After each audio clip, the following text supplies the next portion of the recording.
These are strictly his own opinions, and sometimes they're not even his opinions. Can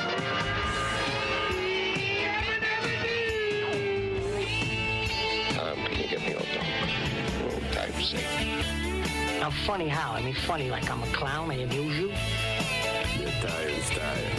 Well, the lunchtime whistle and the morning's finally done. I'm jumping in my car, I'm gonna have a little fun. The Doghouse Network's on my radio dial. Big Dog's taking care of business for a while. If you're listening to another station I don't understand, 'cause nobody does it like Thom Abraham. Give us a call, Steve. He's a northern-bred, southern-fed, slick-talking guy. Listeners in his posse are the junkyard dogs. The SEC from Tennessee to calling them hogs. From Gainesville up to Lexington to the Tide and Tiger Land, nobody does it like Thom Abraham. I guess I'm on here. Am I on? Can somebody respond? It must be Wednesday.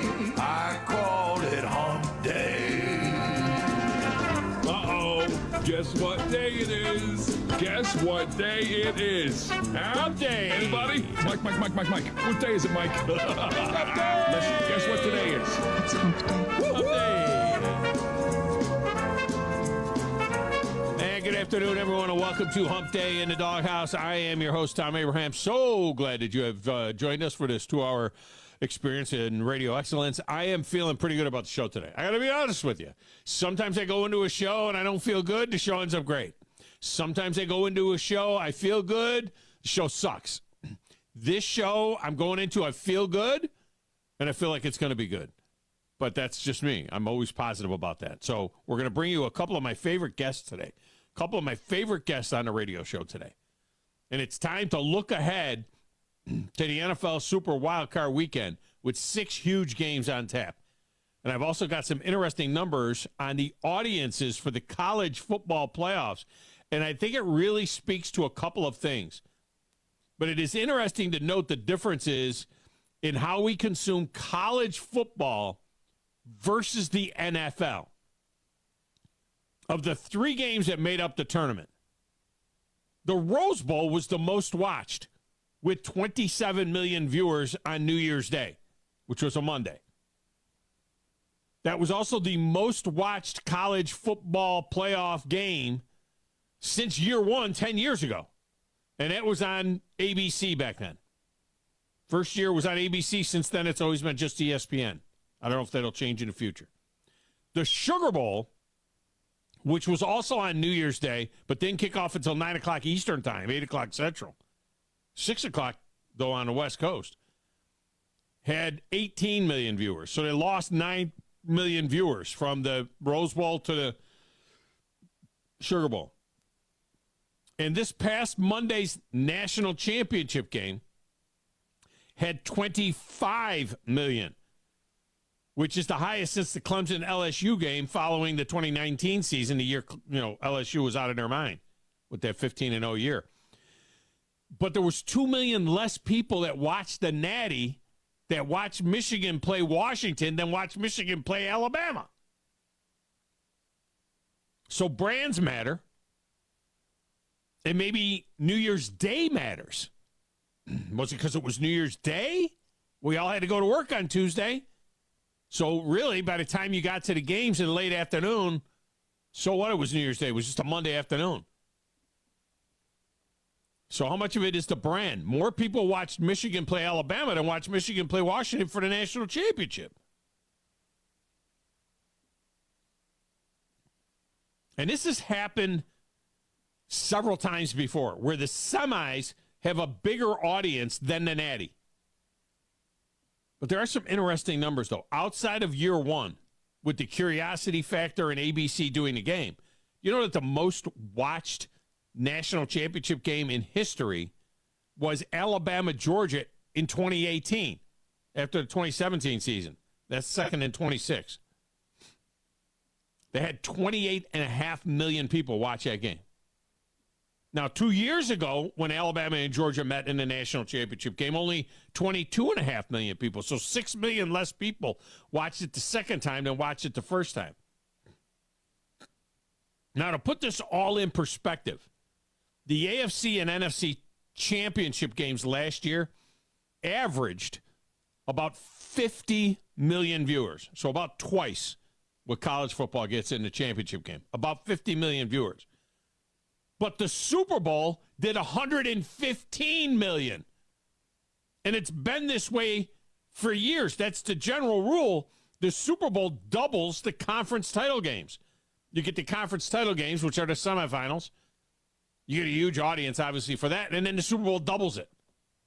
But yet in the college football, the numbers are about the same for the semifinal and the final, and sometimes the semifinal gets more than the final. Can you imagine the AFC championship game having a bigger audience than the Super Bowl? So it's weird. Look, in college football, the Michigan-Ohio State regular season game dwarfed the Big Ten championship game and even had a bigger audience at 19.5 million than Texas-Washington in the Sugar Bowl. The Ohio State-Michigan game was watched by more people than watched the national semifinal between Texas and Washington. So, see, in college football, I think we're still connected to the regular season and those big games and the tradition of New Year's Day, maybe. It'll be interesting to see how this changes. So as the playoffs expand, will the ratings look more like NFL numbers? Will they build throughout the playoff and build excitement, and then all of a sudden we'll get 30 or 40 million people watching the national championship game? Or does it not matter? Is it still so regional that, well, you know, Alabama's not in there, so that cuts all those people out, or this team is not in? It doesn't matter in the Super Bowl. It doesn't matter if it's the Carolina Panthers, 8 years into their existence that are in the Super Bowl, or if it was the St. Louis Rams playing the Tennessee Titans, two teams that were awful the year before. It doesn't matter. It's always 100 million. It doesn't have to be the Cowboys and the Steelers. Then it's going to be 120 million. But it doesn't matter who is in there. It matters in other sports. It matters in college football. I believe it does matter a little bit. And by the way, it matters in the NBA, too. I mean, the most watched NBA final ever was the 20 million for 2017, which was Cleveland and Golden State. LeBron, Steph, that whole deal. That was the most watched NBA final ever. Even more so, not from a percentage standpoint, but from a total audience standpoint, even more so than, your traditional Lakers-Celtic type things. But those Lakers-Celtics get a bigger number than what you would have, in a different year. I mean, look, last season, 11 million watched the NBA final. 11 million. That's less than half of the college football title game. The most watched Final Four ever was like 16, 17 million. Remember a few years ago, the semifinal, who was it? Was it Duke in Kentucky or North Carolina, Kentucky, whatever it was? It had a bigger number than the final did. But that tops out at about 16 or 17 million. The highest rated World Series, this is sick. The highest rated World Series averaged 44 million viewers. It was back in 1978, Yankees-Dodgers. Last year, 9 million for Rangers-Diamondbacks. Let me say that again. 44 million people watched the World Series in 1978. 9 million people watched the World Series last year. All the highest-rated World Series games are from the 70s and 80s. All the lowest-rated World Series games are in the last 3 years. That's disturbing to me. And maybe disturbing to Grizz as well. And anybody else that's a baseball fan. Phone lines are open, 256-576-4977. You can text the show at 732-9TA-SHOW, 732-982-7469. It's a great way to communicate with us. My X feed is at Thom Abraham Show. The station's feed is at 97.7 ESPN. We're on Facebook at 97.7 ESPN. You can get a link there to our YouTube channel, which is WZZN TV. Like and subscribe on the YouTube and get the notifications. 97.7ESPN.com has links to all of that, plus a plethora of other information. Get the apps. Get the apps. It makes sense. When you get the app, then you get the links to Zone 2, 3, and 4, and 5, our alternate streaming channels for all the other great programming. The programming calendar and the remote calendar you will find at 97.7 ESPN. If you go there, it'll tell you that, like, tomorrow and Friday, I will be at the Huntsville Boat Show. And I'm very excited to be down at the VBC for the Huntsville Boat Show. And the rumor is that the Bassmaster Radio Phoenix PHX 19 with the 225 Mercury will be sitting right in front of me, or I'll be sitting in it doing the show. We'll see. On the show today to discuss the coaching carousel, including the stunning firing of Mike Vrabel in Nashville, is former Titans GM Jeff Diamond, who is now at 33rd Team website, 33rdteam.com, which is an incredible lineup of contributors at that site. Jeff certainly has great insight into the Adams family, and you have to wonder if this was a preemptive move. I mean, were they concerned that Vrabel was being too friendly, playing footsies with the Patriots? But you fire him. Now you got to pay him. And is he the number one prospect out there right now? Or is it Jim Harbaugh? And I just saw a thing go across the crawl on the NFL Network that said that the Chargers have completed their head coaching candidate interviews. Was Harbaugh out there for that? Or maybe they talked to him earlier when he was in L.A. for the Rose Bowl. At the top of the one, David Moulton is back to help us set up the NFL playoff weekend as well. We had a very interesting night in college basketball last night with number 1 Purdue and number 2 Houston both getting knocked off. And Alabama and Auburn both get wins on their home courts. Auburn had a battle down to the wire and then pulled away late to take down Texas A&M. But how about Alabama last night? I mean, they were leading a good South Carolina team by 1 at the half. It was the first game all season that South Carolina, who came in 13-1. It's the first time all season that they trailed a game at the half. And they trailed by 1 to the Tide, and then the Tide just blew them out 44-18 in the second half as Mark Sears just went off for 31 points. He hit 6 of 8 threes. Very good win for Alabama last night. All right, over there in the little glass room with the slanted ceiling, playing the Platters That Matter and the Stacks of Wax and answering the phones and keeping us on the air. Still wondering when the smoke will turn white and he'll know who the next coach of the Atlanta Falcons is. It's the one and the only DJ Grizzy Grizz. Who in the blue hell are you? What is your name?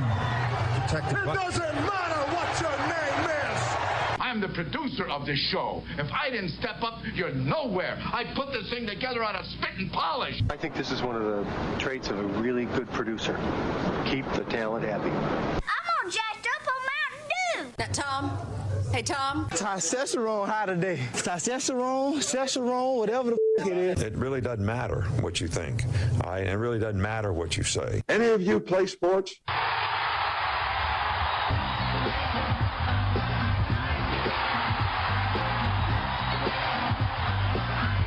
Hey, Grizz, is that stunning to you to hear that in the 70s and 80s, 44 million people were watching the World Series, and last year 9,000 people watched it? I mean, 9 million people.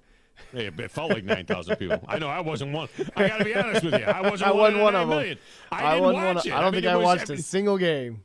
I didn't watch a game. I watched an inning here or there. I mean, it's sad, but I mean, it was the Diamondbacks and the Rangers, and you know, I think brands matter, right? I mean, in the end, yes. Brands matter. Brands matter. It shows in college football as well. I mean, I get it. It was, and the thing is, we talked about it before. Like, yeah, Michigan's going to drive the number, but my thing is, I just don't like the out west and any of the teams, honestly, unless it's like USC or UCLA or something like that. Like, it's a bigger brand. I feel like, yeah, you might have some Husky Dans or whatever around here that are transplants and stuff like. Oregon and Ohio State. Yeah. Was the most watched national championship game in the history of the national championship game, and that was Oregon. Oregon and Ohio State. But that was mostly. Don't you think Ohio State though? No, No, I think Oregon carries. I think Oregon drives a number because of the Nike connection and their Oregon and so on. However, what I think that was a big part of that was the first college football playoff national championship, and 2, it was on ABC, and I think there was a curiosity factor, the first one, and all of that. I think that was a big part of it. But I'm thinking like big name brands like definitely matter for sure. I mean, if it's Braves and Yankees in that World Series, I mean, come on. I mean they kill it out of the park for the one this year. So Braves, Yankees, Dodgers, right? New York, or LA. Yankees, Dodgers, Yankees, Dodgers is the highest rated World Series ever in terms of the entire World Series. It would be Yankees, Dodgers. Now, and in terms of a game, in terms of just a game, the highest rated Game 7 ever was 60 million, and that's 1986 Game 7 between the Mets and the Red Sox. That's the highest rated single game ever in the history of Major League Baseball. So they had, now the lowest rated one, 2019, there was a Game 7 in 2019. Gosh, who was in the World Series in 2019? It was a Game 7 in the World Series in 2019, and it had 23 million. Dodgers? I don't know. 2019. Not COVID. The COVID World Series was ridiculously low rated. Oh, it was Nationals and Astros. That was the Nationals. Yeah. And who? The Astros. Astros. Yeah. So Houston and Washington that was the lowest Game 7 ever, lowest rated Game 7 ever. Had less than half the audience of Game 7 in 1986. So, but it's that audience was smaller than the college football playoff audience. That's how football obsessed we are now. The AFC and NFC championship games will get 50 million. The regular, like Sunday afternoon in the NFL was 25 million. And I heard 26 million. And I heard you talking about yesterday. I came back and was listening to the show after I came back from the doctor. Everything's good. Mm-hmm. No worries. But was listening to you talk about what dates some of these bowl games are going to be. Yes, we love college football, and we're going to get even more of it. I mean, we're going to get even just a little bit more, because you know how that dead period of sports you just hate, right when football's over, and then it's just like a weird, basketball's kind of over, so there's really nothing but like hockey and basketball and just stuff that people don't watch all the time. I feel like now we're going to get a little bit more time, with football that, especially with spring football with the UFL and everything like that. So we just can't get enough of it for sure. No, and it's going to be a totally different animal beginning next year. I mean, right off the bat, beginning next year, when we talk about the Orange Bowl and the Cotton Bowl are the semifinals next year, and they're January 9th and 10th. Yeah. So, you know what? We've blown to hell the whole concept of when, We're getting it today. We're getting one of those games today. Yeah. On January 1 next year, on New Year's Day, we will get a quarterfinal Peach Bowl, Rose Bowl, and Sugar Bowl. All right, that'll be on Wednesday. That's a Wednesday, January 1st. Oh gosh, so January. Why did it skip a day? Because it must be a leap year. So what do we do? I wonder what our vacation schedule is going to look like. We get Christmas Day and New Year's Day next year are on a Wednesday. Damn, might just have to take 2 weeks off. On Tuesday, December 31st next year is the Fiesta Bowl. So Tuesday night, New Year's Eve, is the first quarterfinal game, and then the other 3 quarterfinal games are on January 1st. All right? The first round games that are on campus are December 20th and December 21st. On December 20th, there'll be 1 game on a Friday night, and then on Saturday, December 21st, there'll be 3 games. But why are we waiting 3 weeks to get this started after the conference championship games? You know what I mean? Do we really need to wait 3 weeks to get the deal started? I mean, why can't it start? Why couldn't it start the week before, which would then put the quarterfinals, in the Christmas week, and the semifinals all in the New Year's Day, and then the national championship games. The national championship game next year, the semifinal games are on the 9th and 10th next year. So, you're right. Right now. Yeah. 1 year from today. All right. The semifinals will be on Thursday and Friday. Wait a minute. Thursday? On January 9th, a Thursday night. Yeah, Thursday and Friday. So Thursday and Friday next year. And then the national championship game is not till 10 more days later. So another big gap. I don't know why that national championship game is not till January 20th next season. January 20th. Same thing the following year. It'll be, at Hard Rock Stadium in Miami, it'll be Monday, January 19th for the national championship game. The semis are on the 8th and 9th. So they're not going to start the playoffs for 2 weeks after the conference championship games. And then they're going to play that. They'll play the 19th, 20th. Then they'll play the 31st and 1st. Then they'll play 1 week later. It's just all jacked up. And just play week to week. Just do it like the NFL. Play the playoffs. It looks like it's going to stay set in stone for that Thursday, Friday semifinal matchup, and then you will get that following 2 weeks in Monday, the 19th. Yeah, I mean, why? Well, let's go. Yeah. I mean, why can't the first round of the playoffs start?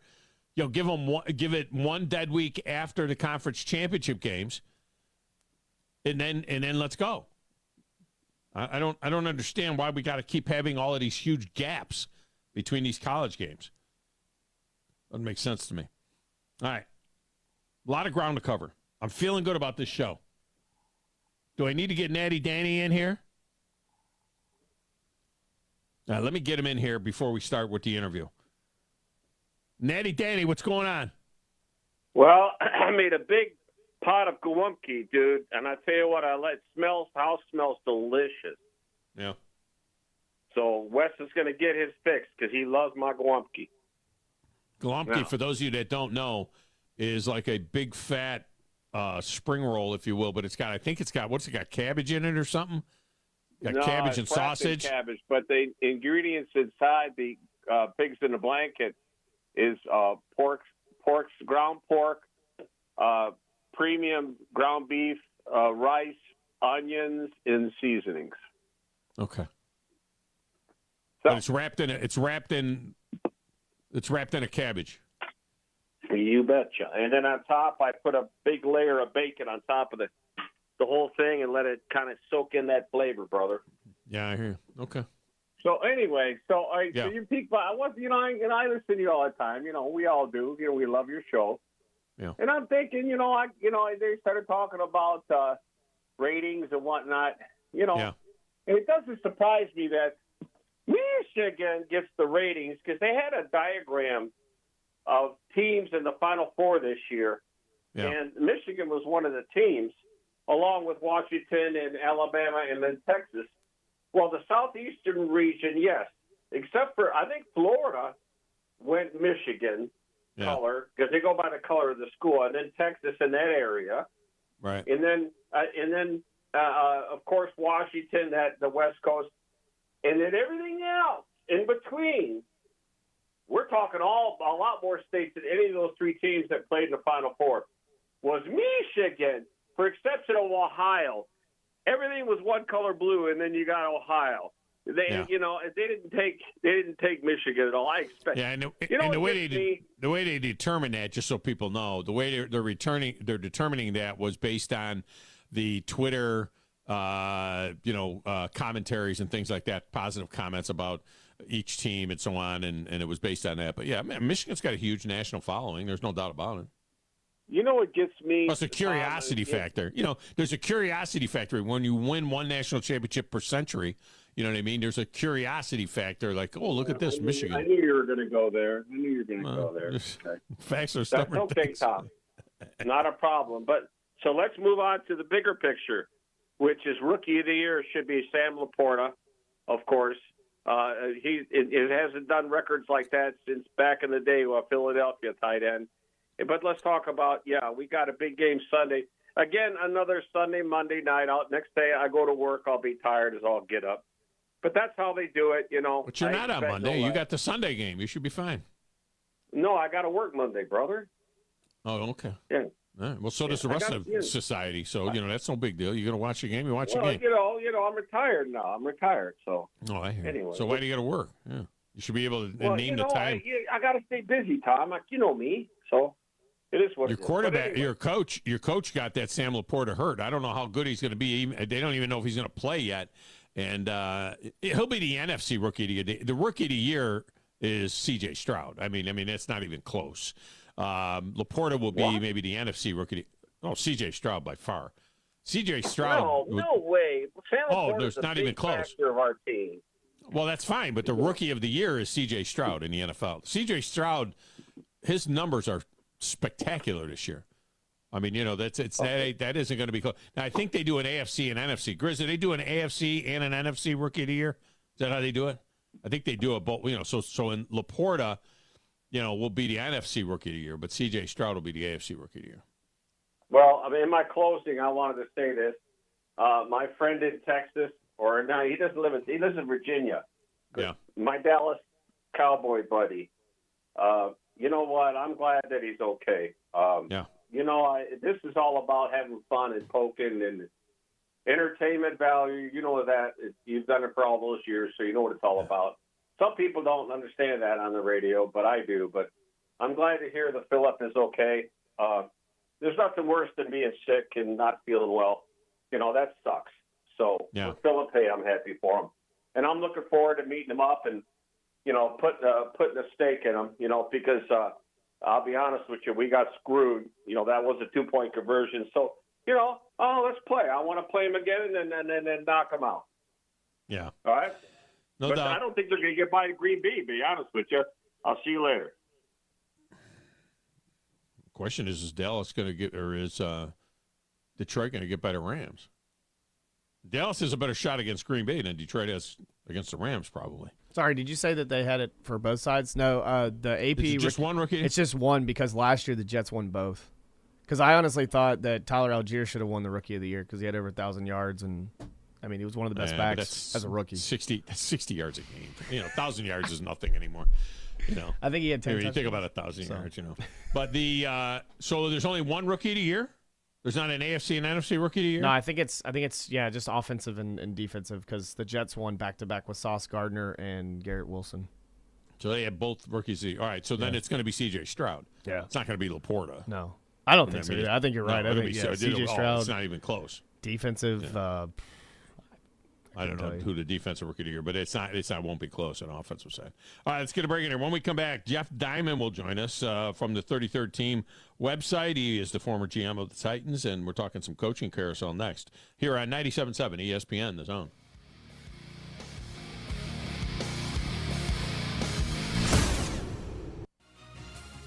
You're listening to the Thom Abraham Show on 97.7 ESPN, The Zone. Work injuries happen in Alabama all the time, whether it's an accident at work, getting injured, lifting heavy objects, hurting your hands on a machine, or just performing the same movement over and over until your body breaks down. But when it happens, there's only one law firm to call in Alabama. That's Pond, Lehocky, Giordano. For personalized legal support, reach out to Pond Lehocky at 855-774-3838 or pondlehocky.com. No representation is made that the quality of the legal services to be performed is greater than the quality of legal services performed by other lawyers. What's holding you back from learning the language you've always wanted to know? Too hard. Takes too long. Not with Babbel. Babbel's lessons take just 15 minutes a day. 15 minutes isn't long. Nope. And they're fun. So you don't realize you're learning a language, but you are. In 3 weeks, you're able to start having conversations. And Babbel's lessons are built around real life. And with Babbel, it isn't hard. It's perfect. Start learning a new language today. Go to Babbel.com. That's BABBEL.com. The state's largest orthopedic group is growing to meet the needs of the patients in our community. The Orthopedic Center has long been the most trusted name in orthopedics in North Alabama. So as our area continues on the fast track, so does the need for premier orthopedic care anywhere and anytime you need it. TOC is proud to announce the opening of our new locations in Albertville and Hampton Cove, along with the grand opening of our newest office in Decatur. These clinics will offer the same high-quality orthopedic care you have come to associate with TOC, with the convenience of being closer to home. As a patient, your time is your most precious asset, and we recognize that at TOC. That's why we are also proud to announce the opening of our urgent ortho clinics to handle those bumps and bruises that need prompt attention. These clinics are available to care for acute orthopedic injuries with no appointment necessary. With 38 physicians, 20 centers of excellence, and now more than a dozen locations to serve you, TOC will continue to be the name you turn to for the best orthopedic care at the right time. Visit our website at visittoc.com for more information. TOC, helping you live a better life. Forgiveness. Wow, what a word. What a gift. All of us have done things in our lives that we regret. All of us have done things that are disobedient. All of us have sinned and fallen short of the glory of God. Thank God for his forgiveness. Thank God that he separates our sins as far as the east is from the west and remembers them no more. Hey, I'm John Dees, pastor of Cross Point Church, smack dab across the street from the YMCA in Madison. Check us out at cpcfamily.org.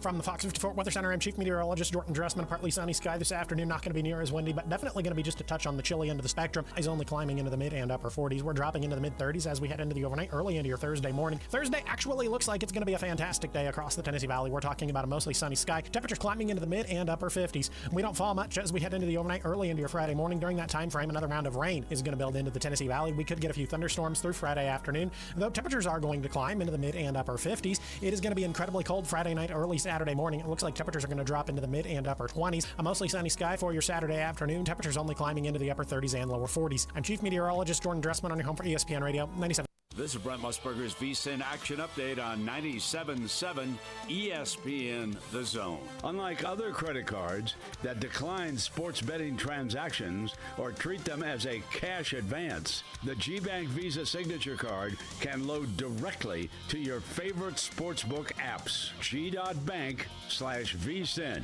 NFL wildcard action this weekend. Big game on Sunday night when the Lions host the Rams. Rams quarterback Matthew Stafford facing the team that drafted him first overall in the 2009 draft. Once the ball snaps, it's time to go play football, and just love being a part of this team. You know, the way we fight, no matter who's out there, what we're doing. It's been a really fun year. Looking forward to it continuing. The 12-5 Lions favored by 3. The Rams 10-7 heading in, plus 150 on the money line. The over/under's 51.5. Men's hoops, Nebraska upset number 1 Purdue 88-72. The Cornhuskers paid plus 278. Iowa State upset number 2 Houston 57-53. The Cyclones plus 120. Get the latest lines and more at vsin.com. Online at 977ESPN.com. Stream them online. Call in. It's an important job, and it's an vital organization. Tweet in and join in. We are 97.7 ESPN The Zone.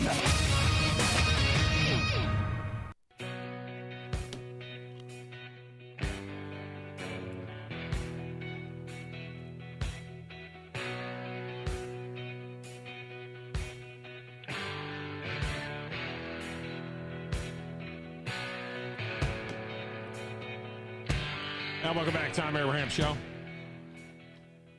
Segment of the show is brought to you by the fine attorneys at Pond Lahaki Giordano. You know, injuries will happen at work at times, or you get in a motor vehicle accident or a slip and fall accident, and you need to call my friends at Pond Lahaki Giordano. Not just excellent attorneys, but true advocates who will fight for you and that know the ins and outs of the legal game. So if you're facing tough times, you need Pond Lahaki. Give them a call at 855-774-3838. That's 855-774-3838, or just visit pondlahaki.com. Joining us now, a guy who was he was the NFL Executive of the Year, was a tremendous general manager and president over the years back in the day in the NFL. Now does a great job with the 33rd Team website, which has this incredible roster of contributors.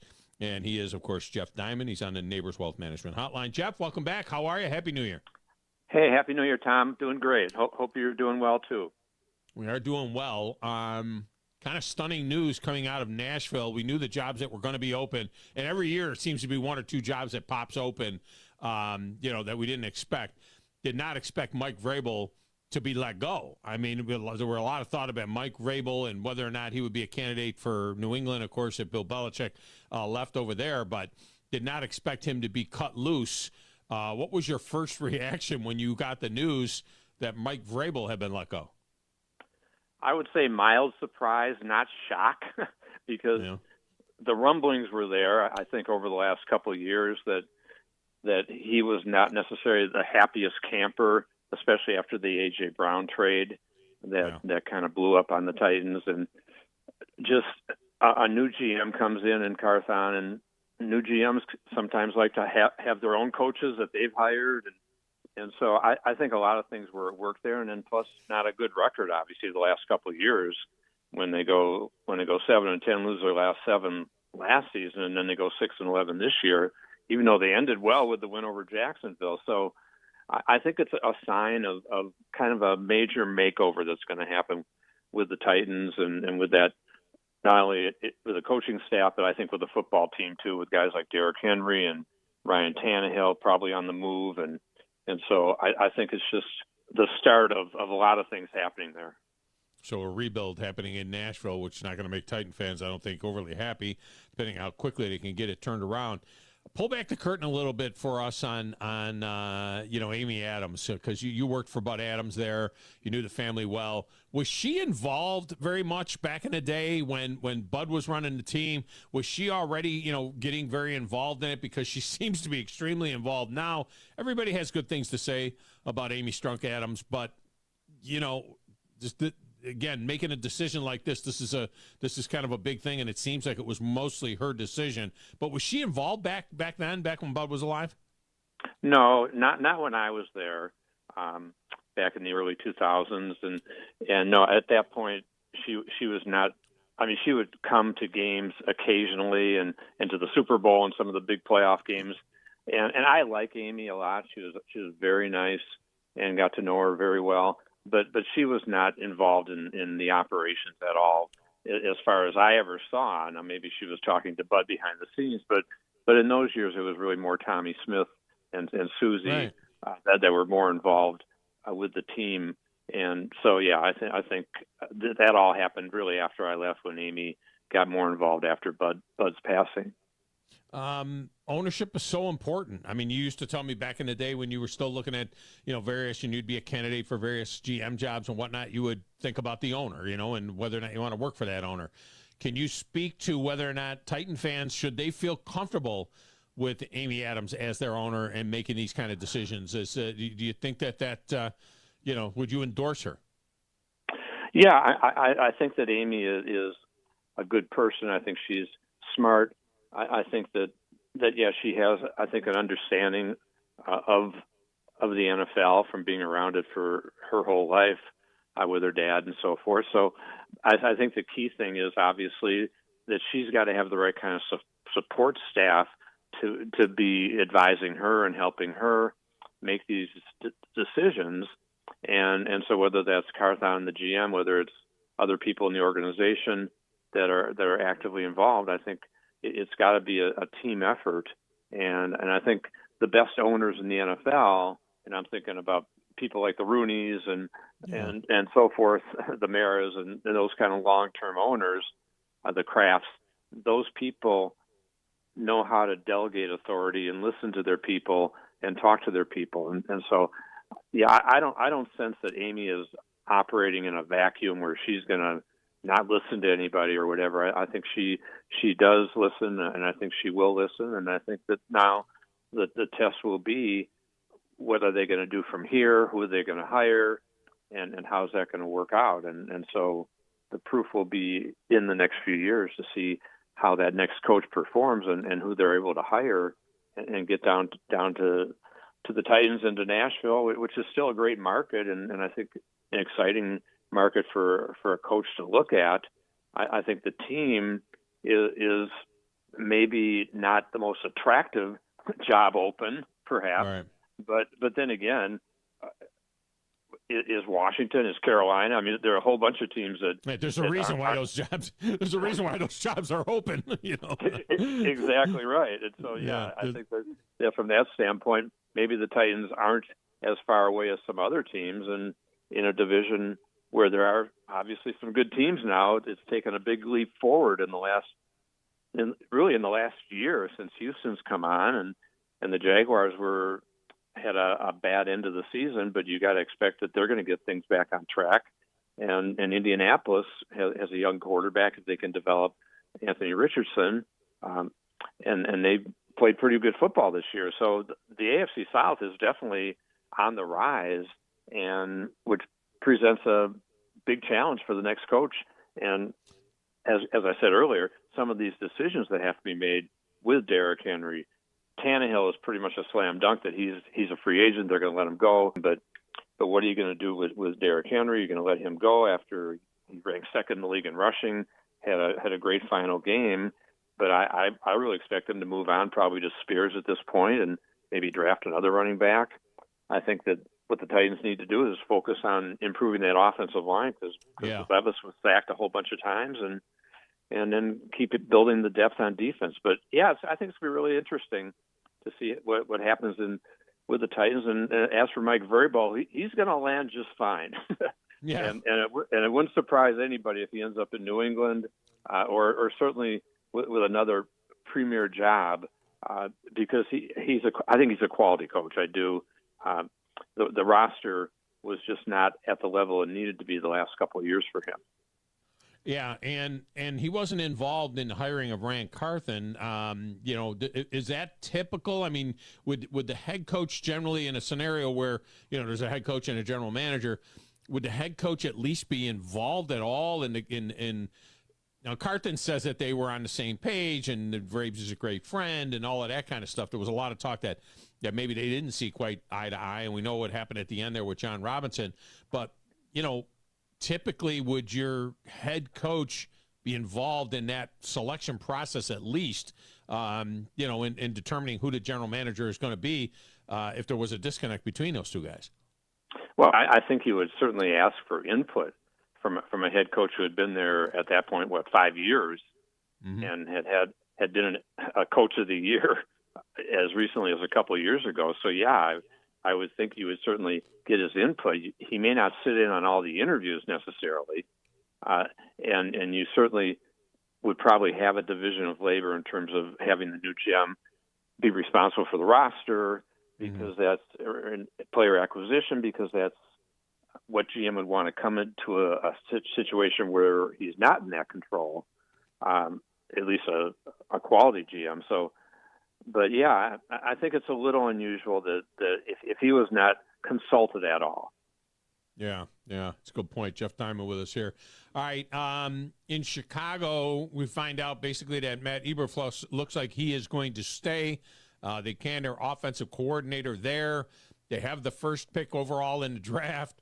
They have the enigma that is Justin Fields.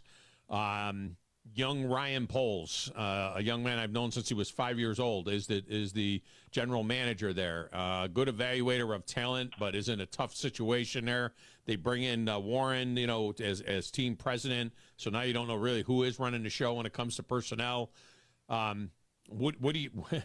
do you evaluate that situation? I mean, are you so convinced that Caleb Williams is a generational type guy that you would move on from Justin Fields, or do you keep that pick and keep Justin Fields and try to leverage that pick into more picks high in the first round and build around that kid?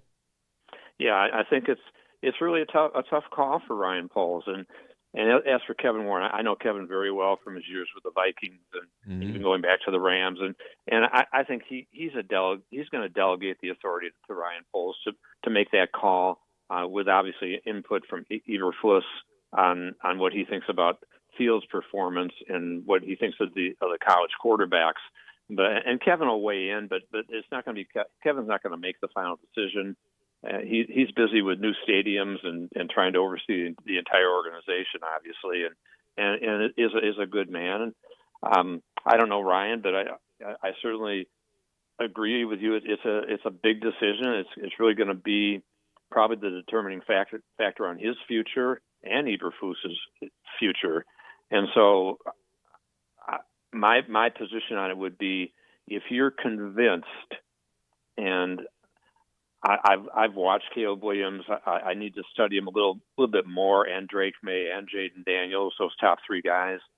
But if Ryan Poles is convinced that one of those guys is a generational talent, is a future Patrick Mahomes MVP type quarterback, then he should trade Justin Fields and draft one of those guys, whether it's Williams or May or Daniels or whatever. Now, if he's not convinced of that, I think Justin Fields has improved every year. And he's obviously the dual threat quarterback that so many teams like in this day and age, the Lamar Jackson type of player. And so if you're not convinced that one of those young guys is the Mahomes type, MVP type, then you keep Fields, trade down a spot or two. I wouldn't go very far, and then I would take Marvin Harrison Jr. maybe at number 3 or whatever, and you pair Marvin Harrison Jr. with DJ Moore, who had 1,300 yards this year. That's quite a duo, as good a duo as there is in the league. So that's, I think, the big call, the tough decision. But I think as far as the Bears as a whole, they made big strides this year, won 4 of their last 6, and I saw them beat the Vikings here, a big game where their defense stepped up, and Fields made a big throw to Moore at the end of the game to set up the winning field goal. I think he's a really good player. If they trade him, I don't know if they can get a first-round pick necessarily for him, but maybe they can, a later first or certainly a number 2, I would think, because he's young. But the Bears have improved a lot, and I think Ryan has done a really good job building that defense that ended up being 12th ranked this year, and he signed Edwards and Edmonds in free agency, made the trade for Sweat, who made a huge difference on that defensive line. So I think he's done a really good job, but his legacy is going to be tied in with this decision on the number 1 pick. Yeah, there's no doubt about it. And then there's the financial aspect of it, because soon now you got to give Fields a contract. And you know, these contracts are all running $40-50 million a year. Is he that kind of a guy? You can reset. You know, if you look at the actual numbers, the production, he's 22nd or 23rd in the NFL in passer rating. You'd think that either I got questions about Caleb Williams. I got to be honest with you. I think there's some emotional issues there. There's some things about him that just don't set quite right, you know, with me. And but in any event, if those guys can give you that same kind of production, you're going back to a rookie contract. You kind of reset, you know, the financials of the deal, because Fields puts you just in such a tough position. You know, even if you give him more parts, there's just, you know, I think that's going to actually be a big part of it. You know, the fact that he's getting towards the end of his rookie deal.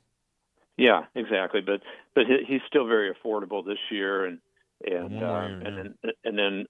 even next year, if they would obviously exercise the 5th-year option on him, and right. So they have a couple years of relative decent cost on him before they really have to commit to that giant deal, as you said. And it's dangerous when you trade away a guy like that and you draft a young guy when history tells us that if there's going to be 5 or 6 first-round quarterbacks, 2 or 3 of them are going to be busts. Yeah. And whether it's a Zach Wilson or whoever it is, you got to be worried about something like that happening to you in the draft coming up. And Houston was very, very fortunate at number 2 with C.J. Stroud this year. Let's just put it that way. And not to say that we're giving up on Bryce Young yet at all, but no. Wow, it was pretty amazing that he landed with the Texans, and great situation for him and a great season, and they're in the playoffs against your Browns. Against my Browns, and the 2 guys that'll be probably, you know, splitting votes for Coach of the Year, DeMeco Ryans and Kevin Stefanski. And that game may decide, you know, that, you know, I don't know if it's already been voted on, if they just do it on the regular season, but Stefanski, what he did this year is just miraculous. I mean, you know, 5 different quarterbacks, losing the top running back or one of the top running backs in the country, and then all the other injuries, both the tackles, offensive I mean, they just put uniforms on players and send them out there, and Kevin Stefanski figured out a way to win 11 games. I mean, it was just nuts. And I'm really happy for Kevin. As you know, I know Kevin very well from his years here with the Vikings as offensive coordinator. Really a good guy, and happy for him with what's happened this year with as you said, a fantastic job. And if I was voting, I would vote for Kevin for Coach of the Year because of having to, as you said, start. I think it was 4 different starting quarterbacks, or maybe it was 5. But 5, yeah. But exactly. But I saw the Vikings go through the same thing here after Cousins got hurt, and the results were not nearly as good as they were in Cleveland, especially after they picked up Joe Flacco. So that's going to be an interesting game in Houston. And I did on my podcast. I picked the Browns. Good. Because of that defense. I think they're going to force a couple turnovers. I think they're going to win that game. They could go a long ways because of that defense. All right, final question. Right now, all right, you're one of those guys that's had to hire coaches and so on in the past. Mike Vrabel or Jim Harbaugh, who would be the number 1 target right now of potential available head coaches. Of course, Harbaugh not quote-unquote available yet, but a lot of people expect that he'll go to the NFL. If you had your choice and you're sitting down, is it Vrabel or is it Harbaugh? Yeah, Harbaugh kind of scares me a little bit from what happened at the end in San Francisco. And he's abrasive. He's very abrasive for NFL players, Good for exactly. college players. Yeah, right. And I guess I would lean towards Mike Vrabel. They both have obviously had NFL success, and Harbaugh at the college level too. But Mike Vrabel just seems like the kind of guy that I would prefer to work with if I was a GM or an owner. And but I think they're both obviously very, very quality coaches. There's no doubt about that. Always a pleasure. Jeff Diamond has been our guest. Jeff, I appreciate you so much. Keep up the great work that you're doing, not only with the agency. I know you're going to be very busy with the draft coming up in the not-too-distant future, and, of course, at 33rdteam.com as well. A wonderful website. We appreciate you as always. Thanks, Tom. All the best. Take care. All right, thank you. That's Jeff Diamond. It's a good job by him. All right, let's get a break. We will come back. Final segment of this hour. Set you up for hour number 2 next, right here on 97.7 ESPN, The Zone. Tom Luganbill here for my friends at Woody Anderson Ford. Bobby White and his team take great pride in their service department, and you can see it the moment you walk into those beautiful new service lanes. And just like a championship team, they all work together to make sure your experience is second to none, whether you drive a Ford or not. Also, check out the gold certified pre-owned inventory at Woody Anderson Ford for great deals every day.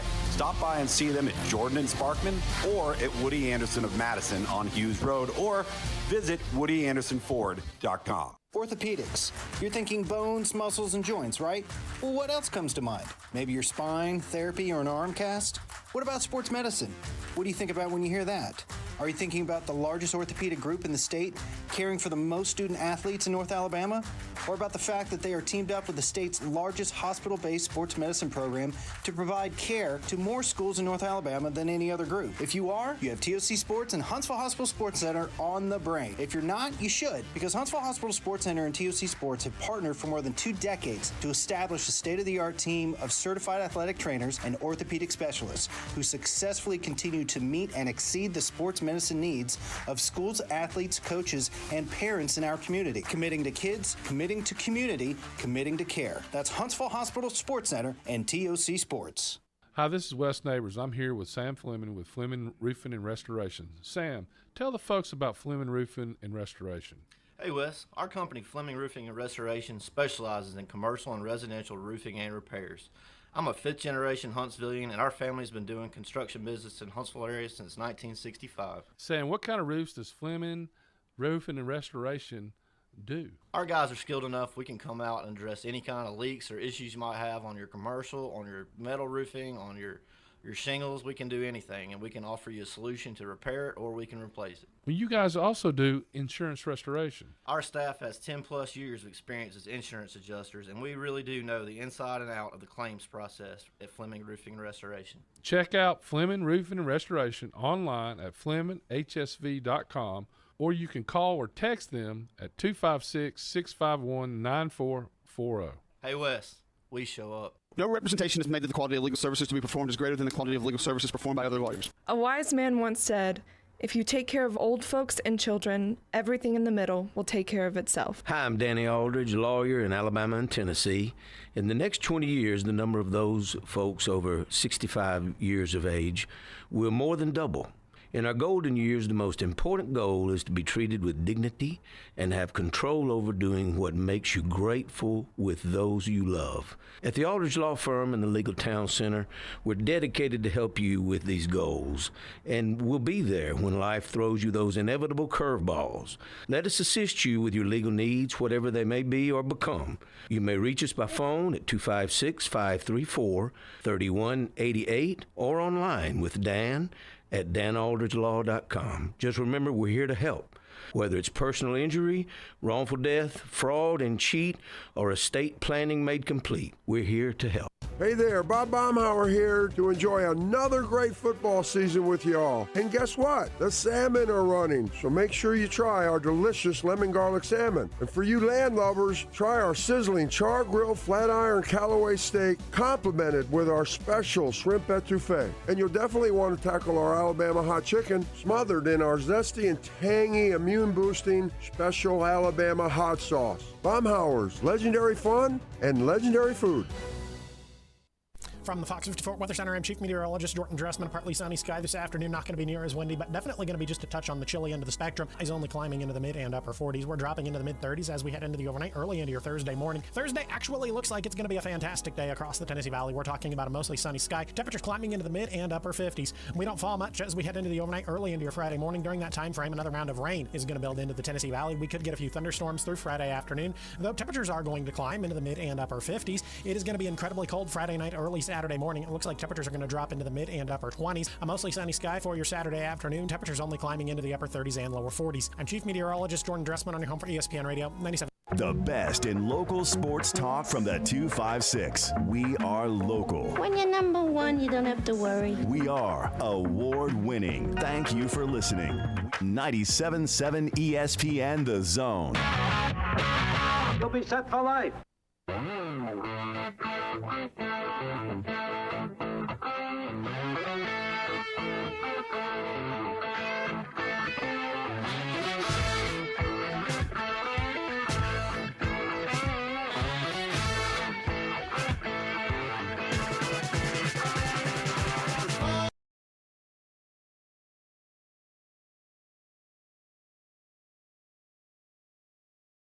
Thom Abraham Show. You know by now the Valley Equipment Rental has two locations, one on the North Parkway, one on the South Parkway, and both those locations I have you covered whether or not it's you might be looking for a compressor, you might be looking for a skid steer, you might be looking for a mini excavator or a large excavator or a dozer, whatever. They've got two locations to make sure they serve you properly. And the one out on the North Parkway, they're both gorgeous. The one on the North Parkway is bigger, and you'll find a bigger equipment there. The one on the South Parkway, a little bit smaller. They both have all the hand tools and everything else that you need. And, of course, they deliver all over the market as well for you contractors. And you might, if you are a contractor, be thinking about long-term rental. Believe me, as an ex-contractor, it's a lot better than owning your own equipment is having long-term rentals. Talk to the folks at Valley Equipment Rental, Ross Roberts and his team. Locally owned. That's right, baby. Tennessee Valley company right there at Valley Equipment Rental. Apparently, Grizz, LSU Lynch is not watching the show today. He refuses to watch because of this. Those of you who are watching WZZ on TV. Yep. I'm repping Buckhorn football today, and I do have my Buckhorn hoodie on. The Buckhorn schedule came out this week for next year. I'm already looking forward to that, but I am wearing a Buckhorn football hoodie. So I'm representing the Bucks today on the WZZ on TV, and that means LSU Lynch refuses to watch the show.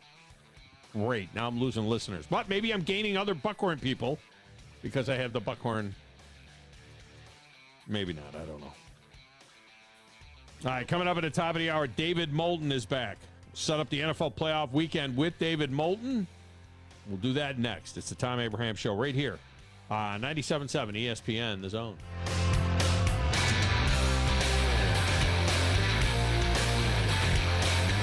Go Bucks. This is Sports Center. I'm Christine Lisi. Breaking news from ESPN's Adam Schefter. The Bears are not making a head coaching change. Matt Eberflus is expected to return for the 2024 season. Chicago did fire offensive coordinator Luke Getsy and quarterbacks coach Andrew Janocko. Offense showed improvement in Getsy's second season, but ultimately not enough for the team to move forward with him as OC. A big question does remain for the Bears regarding the future of quarterback Justin Fields. The Browns designated starting safety Grant Delpit will return from injured reserve. He's been on IR since December 13th with a groin injury. The move doesn't mean he plays against the Texans in Saturday's AFC wildcard game, but it does put him on the path to return at some point in the playoffs. Shohei Ohtani and the Dodgers headline the early Sunday Night Baseball lineup this upcoming season. Sunday night opener, LA hosts St. Louis March 31st. Dodgers and Padres meet April 14th on ESPN. Progressive presents Adjusting to the Suburbs. You just bought a home in the suburbs, but no one told you about all the birds, specifically this one, who seems to be calling out Roy. Roy. But who exactly is Roy? And why doesn't he ever respond? Maybe Roy is just bird speak for Save with Progressive by bundling your home and auto. I guess until Roy answers, we'll never know. Progressive Casualty Insurance Company. Coverage provided in service by affiliates and third-party insurers.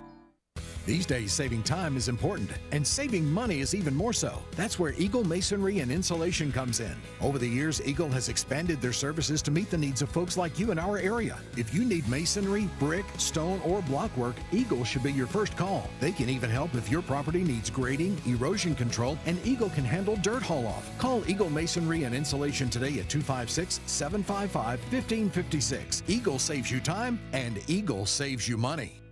The state's largest orthopedic group is growing to meet the needs of the patients in our community. The Orthopedic Center has long been the most trusted name in orthopedics in North Alabama. So as our area continues on the fast track, so does the need for premier orthopedic care anywhere and anytime you need it. TOC is proud to announce the opening of our new locations in Albertville and Hampton Cove, along with the grand opening of our newest office in Decatur. These clinics will offer the same high-quality orthopedic care you have come to associate with TOC, with the convenience of being closer to home. As a patient, your time is your most precious asset, and we recognize that at TOC. That's why we are also proud to announce the opening of our urgent ortho clinics to handle those bumps and bruises that need prompt attention. These clinics are available to care for acute orthopedic injuries with no appointment necessary. With 38 physicians, 20 centers of excellence, and now more than a dozen locations to serve you, TOC will continue to be the name you turn to for the best orthopedic care at the right time. Visit our website at visittoc.com for more information.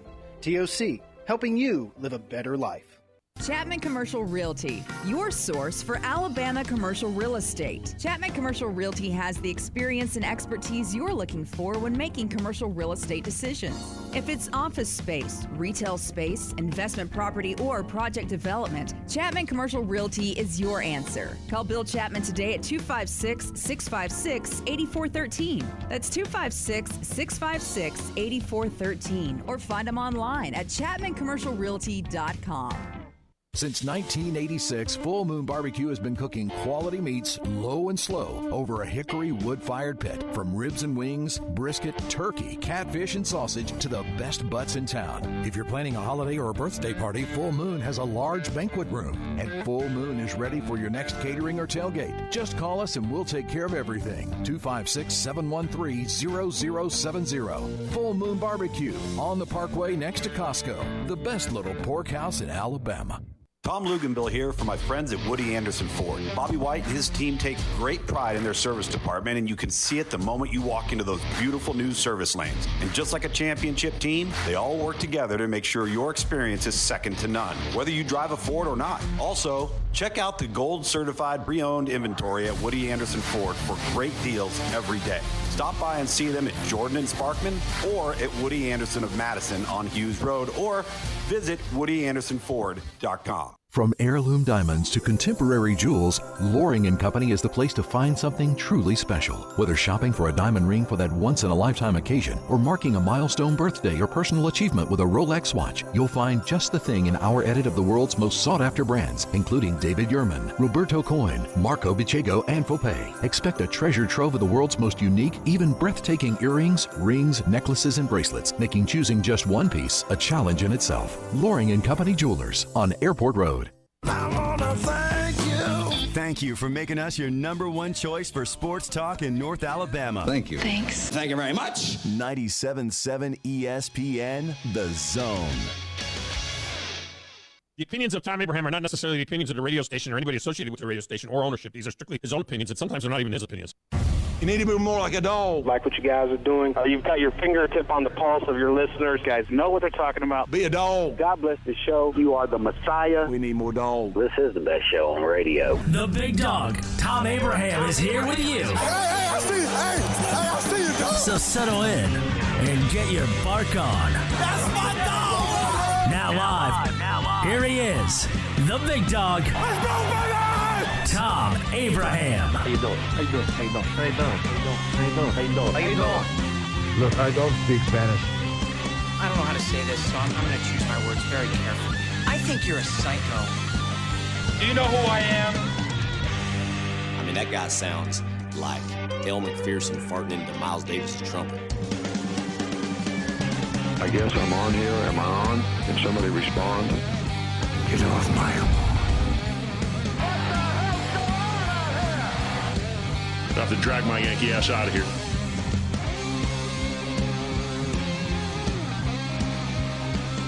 And welcome back, hour number 2 of the Thom Abraham Show. You know, we've been talking about the fact that Auburn will be at Toyota Field coming up on March 12th. Get your tickets now.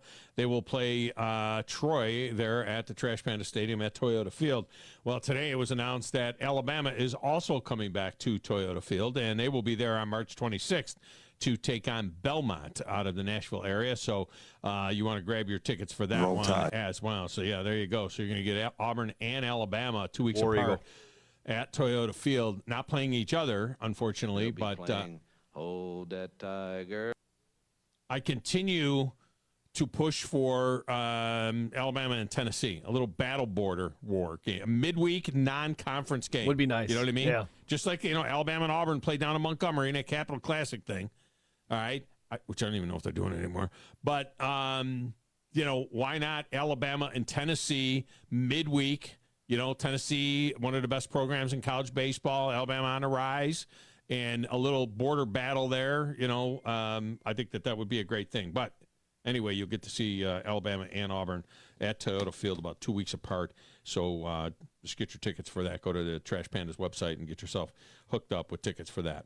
All right, joining us now, a guy that does a tremendous job on a number of different fronts with the Florida Sports Network, and then also, of course, with the well, I guess we'll call it the Big Ten on CBS now, and of course Monday Night Football and that crew, and he'll have a game Monday night not too far for him, right across the state from his home in Jacksonville over to Tampa Bay for that Monday night playoff game. He is, of course, David Moulton, and he's on the Neighbors Wealth Management Hotline. David, welcome back. How are you?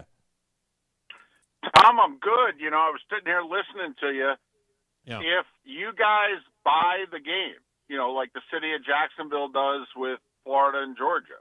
Yeah. Because that's the only way you're going to get, you know, Bama and Tennessee or Auburn and Alabama to come to you guys and play. You're going to have to guarantee them a check.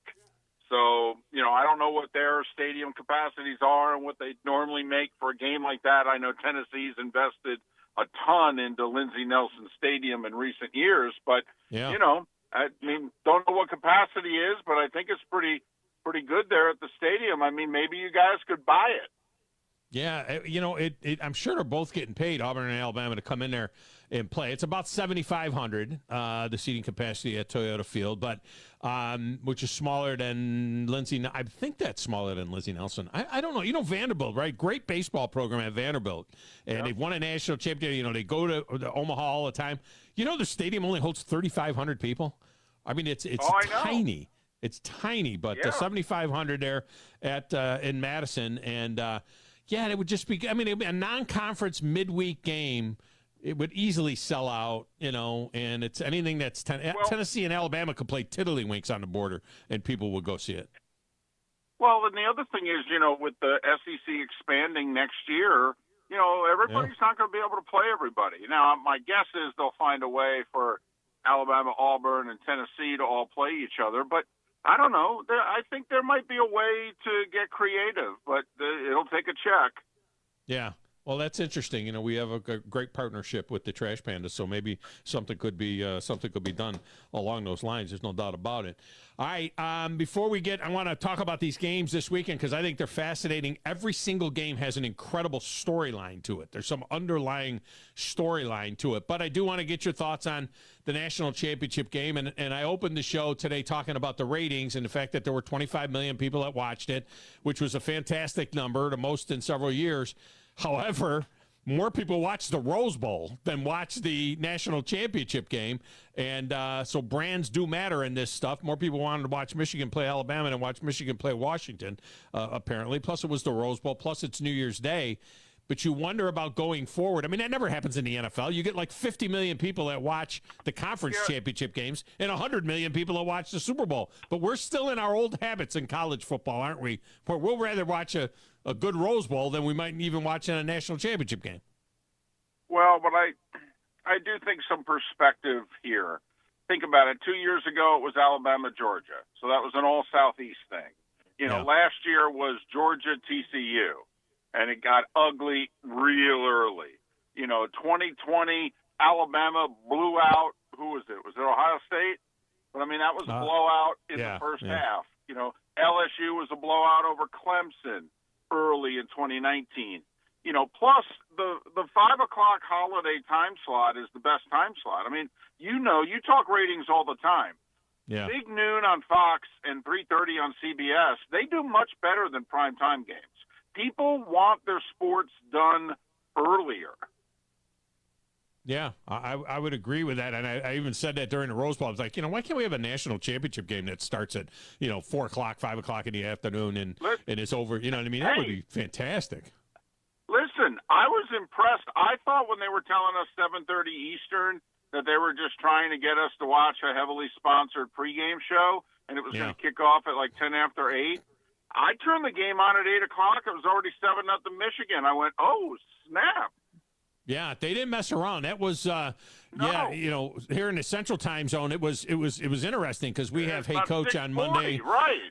Yeah, we have the coaches show with the Alabama Crimson Tide, and we had the game, and it was like, all right, so the game is going to kick at 6:47, and I'm like, no, it's not going to kick at 6:47. Oh yeah, we're gonna have to join in progress because we got to stay with the coaches show, with the Tide. And I'm like, are you kidding me? And sure enough, it kicked that thing off right about 6:50 Central Time.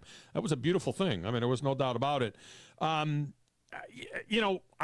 looked ahead at next year. We are blown apart this whole bowl thing. There's no doubt. Look, next year the Orange Bowl is on January 9th.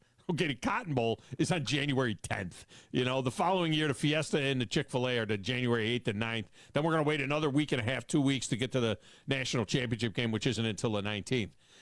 When this thing is all over with after the next 2 years, we know we're locked in the next 2 years with this 12-team playoff. Is it time? Do we even think about just rip the Band-Aid off and do what every other division does in college football?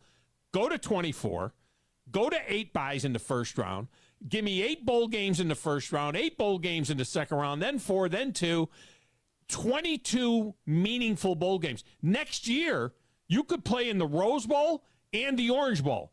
So what the hell's the difference in 3 years from now? They have a team playing the Music City Bowl, the Rose Bowl, and then the Sugar Bowl. You know what I mean?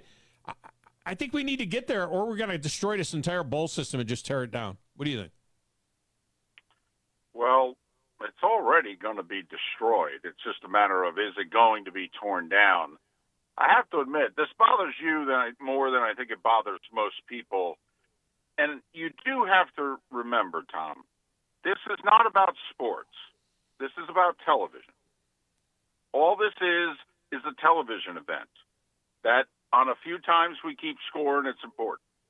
So, you want to run it where we have rivalry weekend, Thanksgiving weekend. We have the conference championship games, which are not going away because it's a cash cow.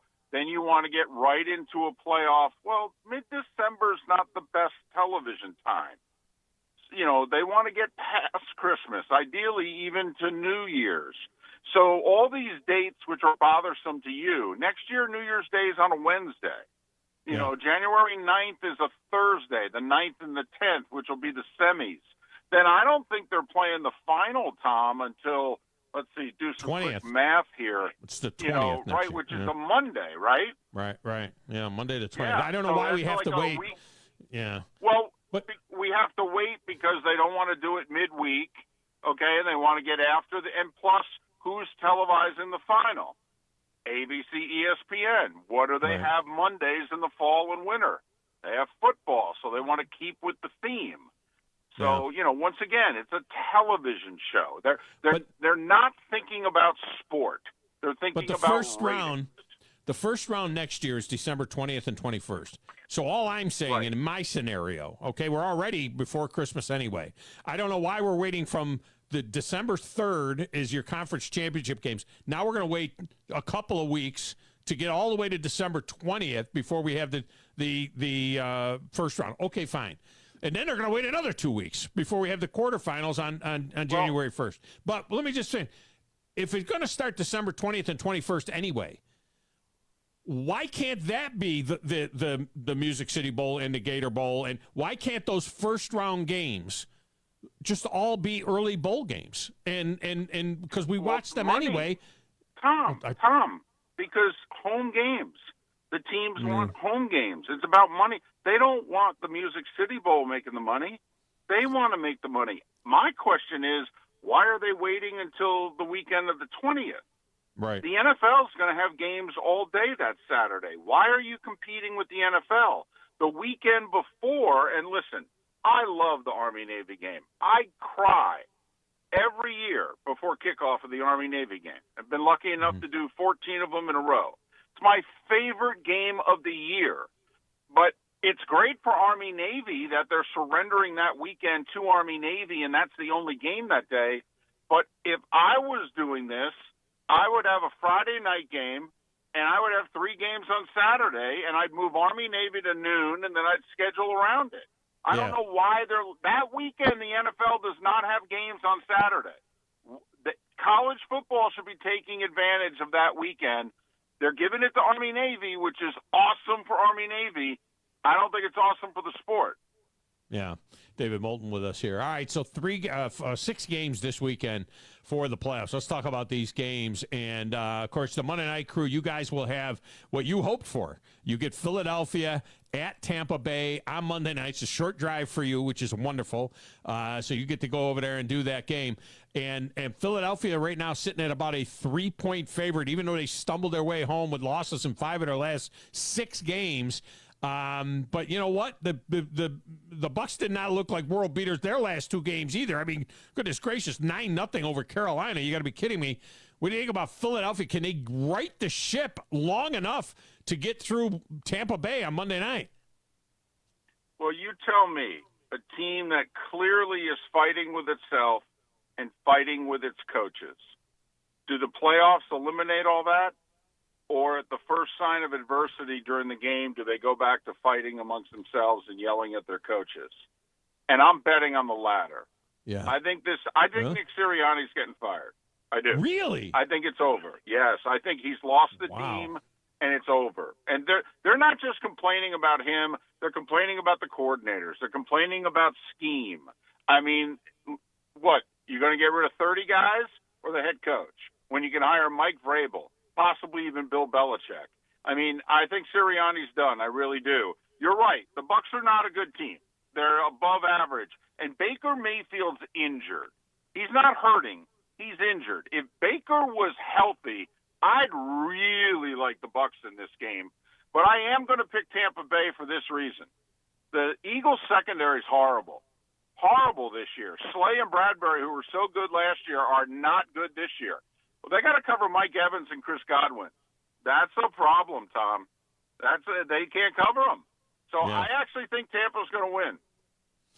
And then that brings us to the Baker Mayfield situation. You know, his contract, he's an enigma, man. He's good enough to get you to 500. He's good enough to get you to the first round of the playoffs. And then I know the Browns beat the Steelers, but I just don't feel like you can win with that guy. But he's Tom, on this. Tom, they don't have anybody else. Okay. Well, that's what I'm saying. Like, what do they do now? He's a $4 million guy. They sign him. Yeah. For what? For 30 million, 40 million? I mean, how many? Well, Tom, listen. It's like you programming a radio station, and I'm your midday guy, and I'm average, well, above average. I'm not great, but you don't have anybody to replace me. Okay, so you're stuck with me. Now find somebody to replace me. I'm gone. They don't have anybody. And that's the going rate for quarterbacks. He's going to get the Geno Smith deal from a year ago. He's going to get like $35 million guaranteed for 1 or 2 years. He's a placeholder. They'll keep looking for somebody else, but the coaching staff loves him. The players love him. He's maybe the toughest player on the team. Okay, I'm telling you, he's a leader. They'd follow him into the ocean. He's going to stay. All right, so let's get to some of these other games. The weekend is going to begin with Cleveland in Houston. It's always, whenever Houston's in the playoff, they always get the 4:30 Eastern game on Saturday. It's just whatever it is, it's the Texans slot. That's when they're going to play. But you got 2 coaches here that are going to finish 1-2 in Coach of the Year, to be honest with you. Kevin Stefanski and D'Amico Ryans both. You've got the Browns going back without Deshaun Watson to the place where they gave him a lion's share of players, draft picks and so on to get Deshaun Watson. C.J. Stroud's out of his mind and has been outstanding. The Browns beat this team like a rented mule just a few weeks ago in a game that C.J. Stroud didn't play in, but C.J. Stroud doesn't play defense. And Cleveland and Joe Flacco were outstanding offensively, but that was in Cleveland. Your take on the Browns as a favorite, again, now 5-4 game, where the 5 is the favorite. The road team is a favorite, 2.5 points or so. What do you think about this one? Defense travels. The Browns have arguably the best defense in the league. I don't know how much the playoff experience is a factor here. There is a part of me that thinks that at some point Joe Flacco is going to hit midnight. I mean, come on. He was lousy the last 2-3 years. There was a reason he was home unemployed. He's played out of his mind, but at some point I think he's going to hit the wall at about 150 miles an hour, but I don't think it'll be Saturday. I think the Texans spent most of their bullets getting in the playoff. I was in Indy. You know, they played just well enough. Stroud was terrific, but that defense is not the Colts defense. Unless Joe Flacco strikes midnight Saturday, I think the Browns win. All right, it was this time yesterday when we were on the air live that we got word that Mike Vrabel was out in Nashville, and that was a kind of shook the ground a little bit. We just got word of another coach being out. So let me just pass it along to our listeners and to you. Pete Carroll is out in Seattle. How about that? Oh, wow. Pete Carroll. Oh, my goodness. Is out in Seattle. Yeah. Holy. Oh, man. Does that surprise you? That's a stunner. That does surprise. Are you being serious or facetious? Oh, no. Yeah, okay. I know somebody who's his best friend. Oh, no, Yeah. I have a full understanding of that organization. Oh, wow. I mean, Yeah. He's been there since, 2009? Yeah. He hired the GM. I mean, that organization centers around him. He just said had yesterday. back-to-back winning seasons. Yeah, he just said yesterday that he felt great and that he was spry and he couldn't wait to get started again. And, he's 71. He's the oldest coach, was the oldest coach in the NFL. And it's not saying, let's see, Tom Pelissero and Ian Rappaport are reporting that Pete Carroll will not return in Seattle. It's not saying using the word let go or retiring on his own. But I can't believe, I knew Pete way back in the day when he was with the Jets, and I was a coach, and I spent some time with the Jets while he was the defensive coordinator there and the head coach there, 2 different years, and got to know him a little bit. He is one of the most positive, uplifting, great guys, in the history of this league. And I did not get the sense in any way, shape, or form that this would be him walking away. Adam Schefter said he would him. remain in the organization, but not as the head coach. So there's still a possibility that he's probably be around the team, I would think. Yeah, but that's not Pete. That's not Pete making that call. Pete, if somebody else, that's just the Seahawks saying, if you want them, you're going to have to call us and give us something for them. That's all that is. And Pete Carroll's the coach. Mike Vrabel and Pete Carroll let go within 24 hours. That's These something. owners are incompetent. Out of their minds. They're out of their friggin' minds. I don't know what. I think in Nashville what happened, I think Amy Adams, she got a little bit butthurt when Vrabel was hanging out with the Patriots. They had that reunion, of one of the Super Bowl teams, and he was there, and and he was playing footsie with the Patriots, and I think she was getting pissed off at all the conversation about him possibly being a Patriots next head coach and everything else, and said, we'll just go ahead and pull the trigger on you, which is stupid because they're paying him now. They're going to pay him for next year, so whoever gets him is going to get a deal, but Vrabel becomes a very hot candidate. Her reasoning didn't make any sense. Well, we were going to trade him, but it would get complicated. No, it wouldn't. It happens with players all the time. You announce they're going to be a June 1st cap casualty, or you work out a deal. I mean, you could have announced, hey, he's not coming back as coach, but he's under contract. If you want us, here's our phone number, and we're going to be in the process of replacing him. I mean, the reasoning was also ridiculous.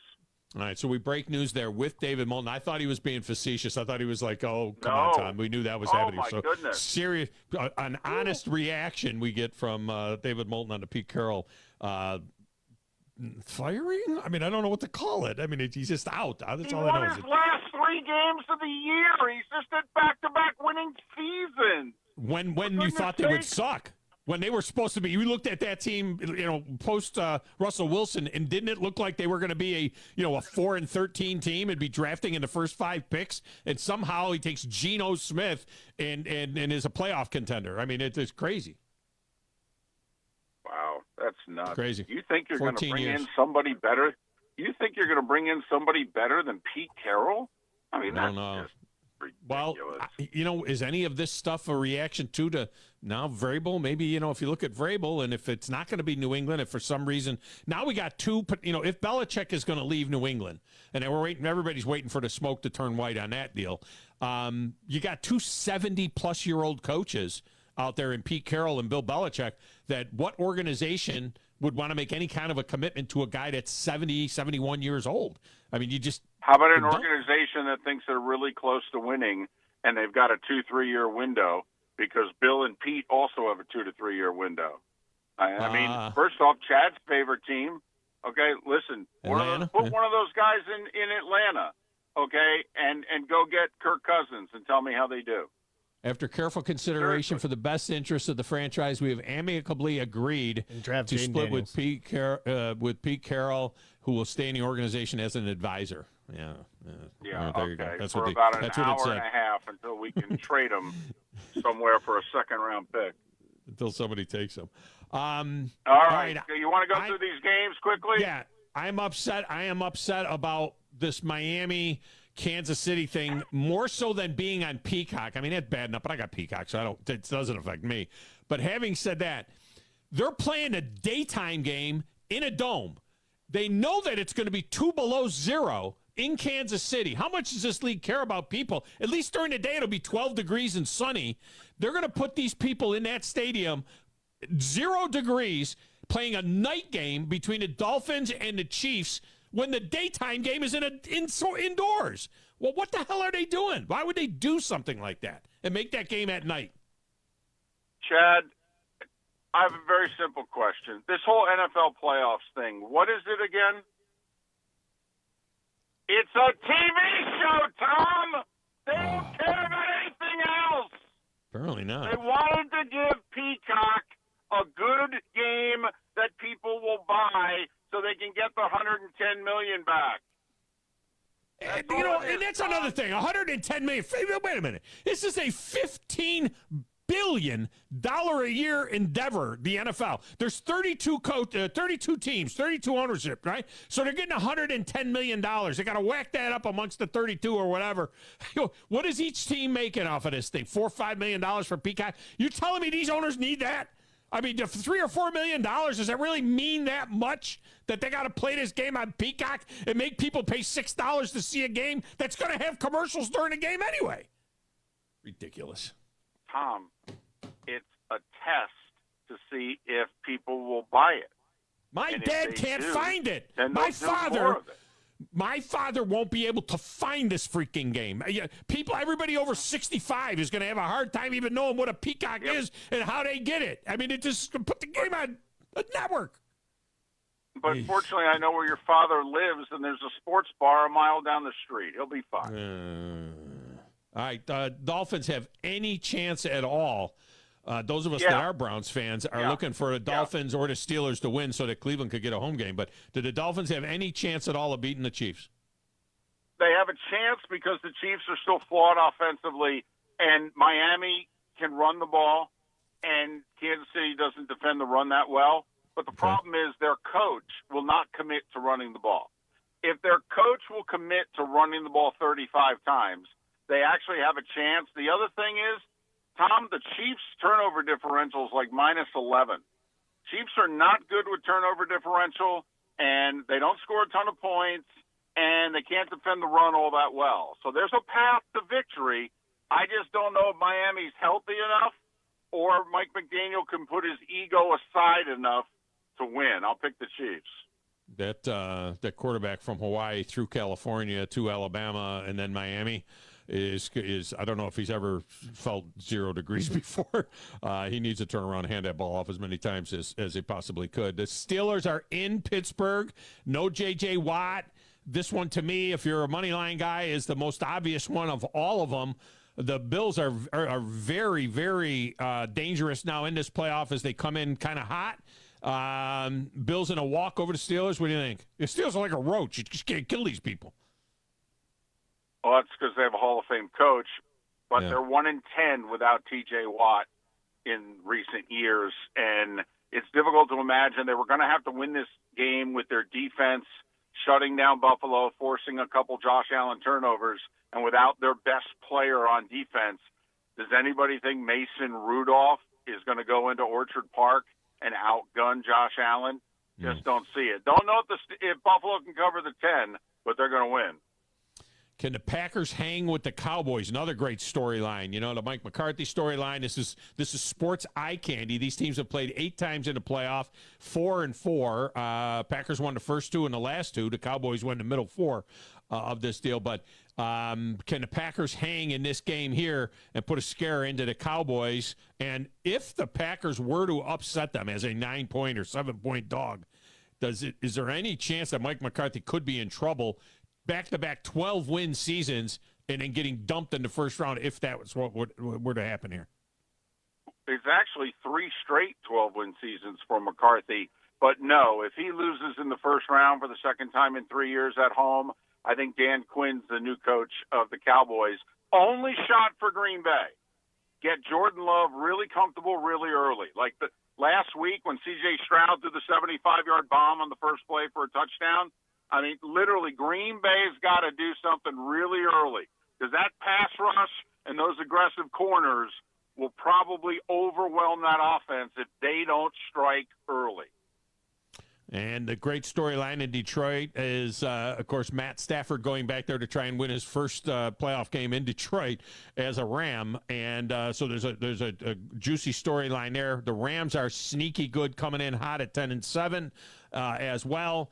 And as much as I like Dan Campbell, he got a little too cute with his lineup last week and sure enough got his superstar tight end hurt.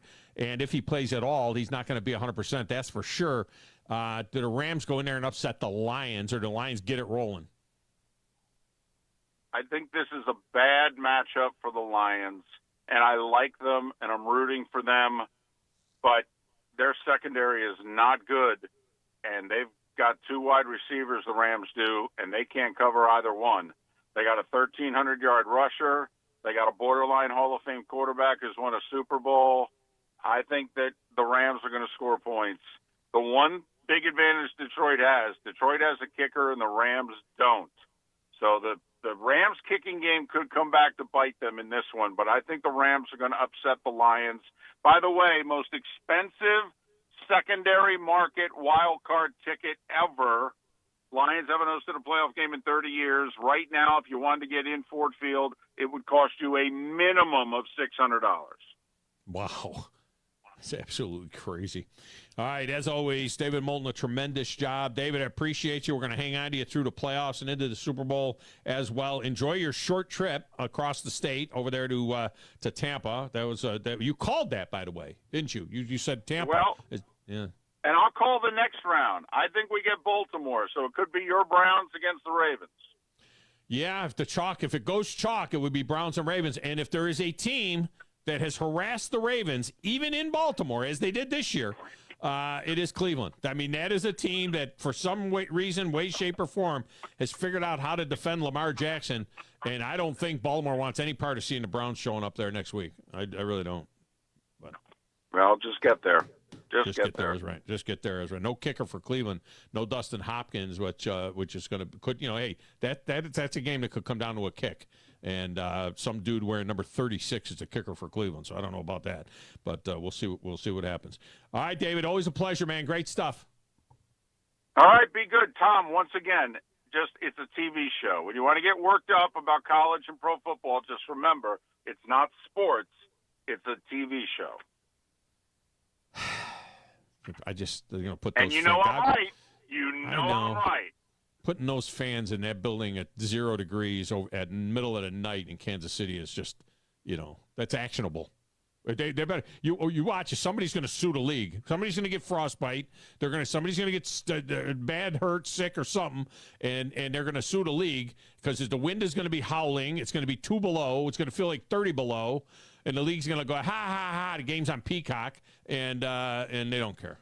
It's not right. That game should be played in the middle of the day, 12-degree weather. But anyway, all right, man. Appreciate you. Good stuff. Take care. See you. David Moulton. One of our favorite segments of the week every week. All right, let's get a break.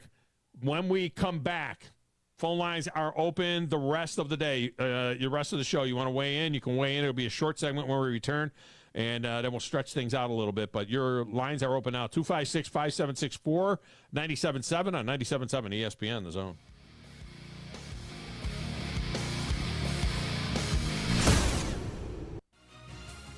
You're listening to the Thom Abraham Show on 97.7 ESPN The Zone.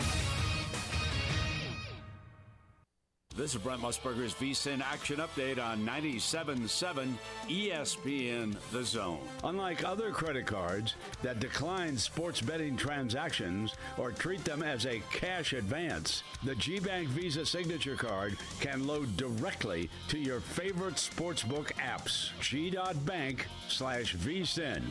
Men's Hoops, Nebraska upset number 1 Purdue 88-72. The Cornhuskers paid plus 278. Iowa State upset number 2 Houston 57-53. The Cyclones plus 120. NFL wildcard action this weekend. Big game on Sunday night when the Lions host the Rams. Rams quarterback Matthew Stafford facing the team that drafted him first overall in the 2009 draft. Once the ball snaps, it's time to go play football, and just love being a part of this team. The way we fight, no matter who's out there, what we're doing. It's been a really fun year. Looking forward to it continuing. The 12-5 Lions favored by 3. The Rams 10-7 heading in, plus 150 on the money line. The over-under's 51.5. Get the latest lines and more at vsin.com. The best place to get 50s diner-style homemade delectables is Bubby's Diner. Located at 8412 Whitesburg Drive Southeast, try their all-new expanded breakfast menu with homemade waffles, omelets, and shrimp and grits. With 3 generations of experience, Chris Bubby Belcher has the best burgers in town. Don't forget to leave without a homemade pie or a hand-spun milkshake. Give Bubby's a call today at 256-513-8080. Bubby's Diner, home of the donut burger. Valley Equipment Rental has grown by leaps and bounds over the past year and is adding more and more equipment to their already impressive fleet. Valley is a locally owned family equipment rental business serving the entire Tennessee Valley. They concentrate on the local contractors, building repeat business and specializing in long-term rentals for their local contractors. The benefit of long-term rental is that they stay on top of their assets. If something you own goes down in the field, you have to stop and fix it before you can finish the job. With Valley Equipment Rental, they will fix it on site or bring you another machine while that one's being fixed. More importantly, Valley is locally owned and operated, which means when you have an issue, you can get someone on it right away, right here in the Valley. Heck, ask for Ross Roberts, the owner, if you like. Try calling one of the big box national outlets and asking for the owner. That's if you can even get through the automation. Buy local. Buy Valley Equipment Rental. Valley Equipment Rental has 2 locations, one on the North and South Parkway. Learn more at valleyequipmentrents.com. Are you tired of chasing a roofing contractor to show up on time, or even show up at all? I'm Sam Fleming with Fleming Roofing and Restoration. Our motto at Fleming Roofing is we show up. Our goal at Fleming Roofing is to provide the reliable customer service that you deserve, and we have the resources to meet all of your roofing needs: residential, commercial, industrial, replacement, or repairs. We are manufacturer certified for roof coatings, single-ply membranes, and asphalt shingles. Whenever you need a roofing professional you can count on, call Fleming Roofing and Restoration. We are committed to finding the solution that meets your needs. We don't have quotas or heavy-handed sales tactics. Fleming Roofing, we have expert experience. We show up. Free estimates, residential, commercial, industrial, replacement, or repairs. Check us out at FlemingHSV.com. FlemingHSV.com. When you need a quick response, it's Fleming Roofing and Restoration. We show up. At Mr. Sparky, we're America's on-time electrician. Flickering lights and hot switches can be annoying, but they can also signal a major problem, or worse, an electrical emergency. So play it safe and leave it to the experts at Mr. Sparky. Trust our team of professional, clean, and friendly electricians. We'll get it done right and get it done safely. You don't have to put up with any malarkey. Call 888-8-Sparky. Independently owned and operated, licensed in the respective state or county. No representation is made that the quality of the legal services to be performed is greater than the quality of legal services performed by other lawyers. This is Wes Neighbors sitting here with Stan McDonald. Stan, tell everybody why you're the best damn dirt lawyer in North Alabama. Yes, Wes, at Jacob Title and the Stanton Law Firm. You know I'm a dirt lawyer, and a lot of our friends know that, which means we specialize in real estate. Now, if you own real estate or you're buying it or you're selling it, you need to do a closing, but a lot of times there's legal issues associated with that. We're a great group to talk to. My son, Lewis McDonald, heads our commercial closing division, and we approach your real estate needs very seriously. We seek to be the premier real estate closing company in North Alabama, and we do it in such a way it shows that we're experienced, we're for your success. We like to handle your real estate needs the same way Coach Dan Reeves used to say, never let them see you sweat. And that's going to be to your benefit, too, when you visit us at Jacob Title and the Stanton Law Firm. Our website online is jacobtitle.com. You've got to experience Toyotathon at Bill Penny Toyota. They've got the selection with over 700 new Toyotas to choose from. And they've got the extras with Bill Penny perks and a 10-year unlimited warranty. So get on over to Bill Penny Toyota today and experience Toyotathon. Bill Penny Toyota in Huntsville and online at BillPennyToyota.com. Bill Penny's Toyota 10-year unlimited warranty is valid through the 10th year of ownership. Valid on new vehicles only. See dealer for details. From the Fox 54 Weather Center, I'm Chief Meteorologist Jordan Dressman. Partly sunny sky this afternoon. Not going to be near as windy, but definitely going to be just a touch on the chilly end of the spectrum. Highs only climbing into the mid and upper 40s. We're dropping into the mid 30s as we head into the overnight, early into your Thursday morning. Thursday actually looks like it's going to be a fantastic day across the Tennessee Valley. We're talking about a mostly sunny sky. Temperatures climbing into the mid and upper 50s. We don't fall much as we head into the overnight, early into your Friday morning. During that time frame, another round of rain is going to build into the Tennessee Valley. We could get a few thunderstorms through Friday afternoon, though temperatures are going to climb into the mid and upper 50s. It is going to be incredibly cold Friday night, early Saturday morning. It looks like temperatures are going to drop into the mid and upper 20s. A mostly sunny sky for your Saturday afternoon. Temperatures only climbing into the upper 30s and lower 40s. I'm Chief Meteorologist Jordan Dressman on your home for ESPN Radio 97. This will turn journalism on its ear. Watch our stream on WZZN TV on Twitch and YouTube. But you are the greatest hero in American history. We are 97.7 ESPN, The Zone. This is Paul Feinbaum. Listen to me coming up today at 2. Now back to the Thom Abraham Show on 97.7 ESPN, The Zone. I'm ready for it. Segment of the Thom Abraham Show is brought to you by the service team at Woody Anderson Ford. Did you know they do tire rotations and wheel alignments and brake jobs and oil changes and engine tune-ups and training work? They do it all at the service department and the Quick Lane Tire and Auto Center. They use genuine Ford and Motorcraft parts on every Ford job, but they could take care of any vehicle down there for you. They got great service no matter the make or the model. They got a tremendous body shop as well. They'll take care of the insurance for you and they'll handle everything. Don't forget the certified gold pre-owned vehicles, the new inventory. It's all at the corner of Sparkman and Jordan Lane. That's Woody Anderson Ford. It's my place since 2004, now 20 years of Woody Anderson Ford in the Thom Abraham Show. And we've been connected at the hip since then. I can't tell you how many vehicles I've pulled out of Woody Anderson Ford, including the 2 that are in the driveway right now. So I'm very happy with Woody Anderson Ford. We remind you that tomorrow we will be at the Huntsville Boat Show. That's where we'll be doing the show. From down there, come down and see us. It's opening day of the Huntsville Boat Show tomorrow. It runs through Sunday, January 14th. And, of course, coming up on Saturday morning is the free boating safety course that will be taught by the Alabama Marine Patrol. That is 9 o'clock Saturday morning, so you're going to want to check that out as well. But the boat show gets started. We'll be there as they're finishing up the setup and everything else tomorrow. Boat show from 2 o'clock until 8 o'clock tomorrow. And then on Friday, it is from noon. So we'll open the boat show at noon, from noon until 8 o'clock. And then Saturday, 10 a.m. to 8 p.m. And Sunday, 11 a.m. to 5 p.m. It's the boat show. The weekend pass, $20, get you the entire weekend, and $12 for a single-day pass. And there's discounts for military and seniors and first responders.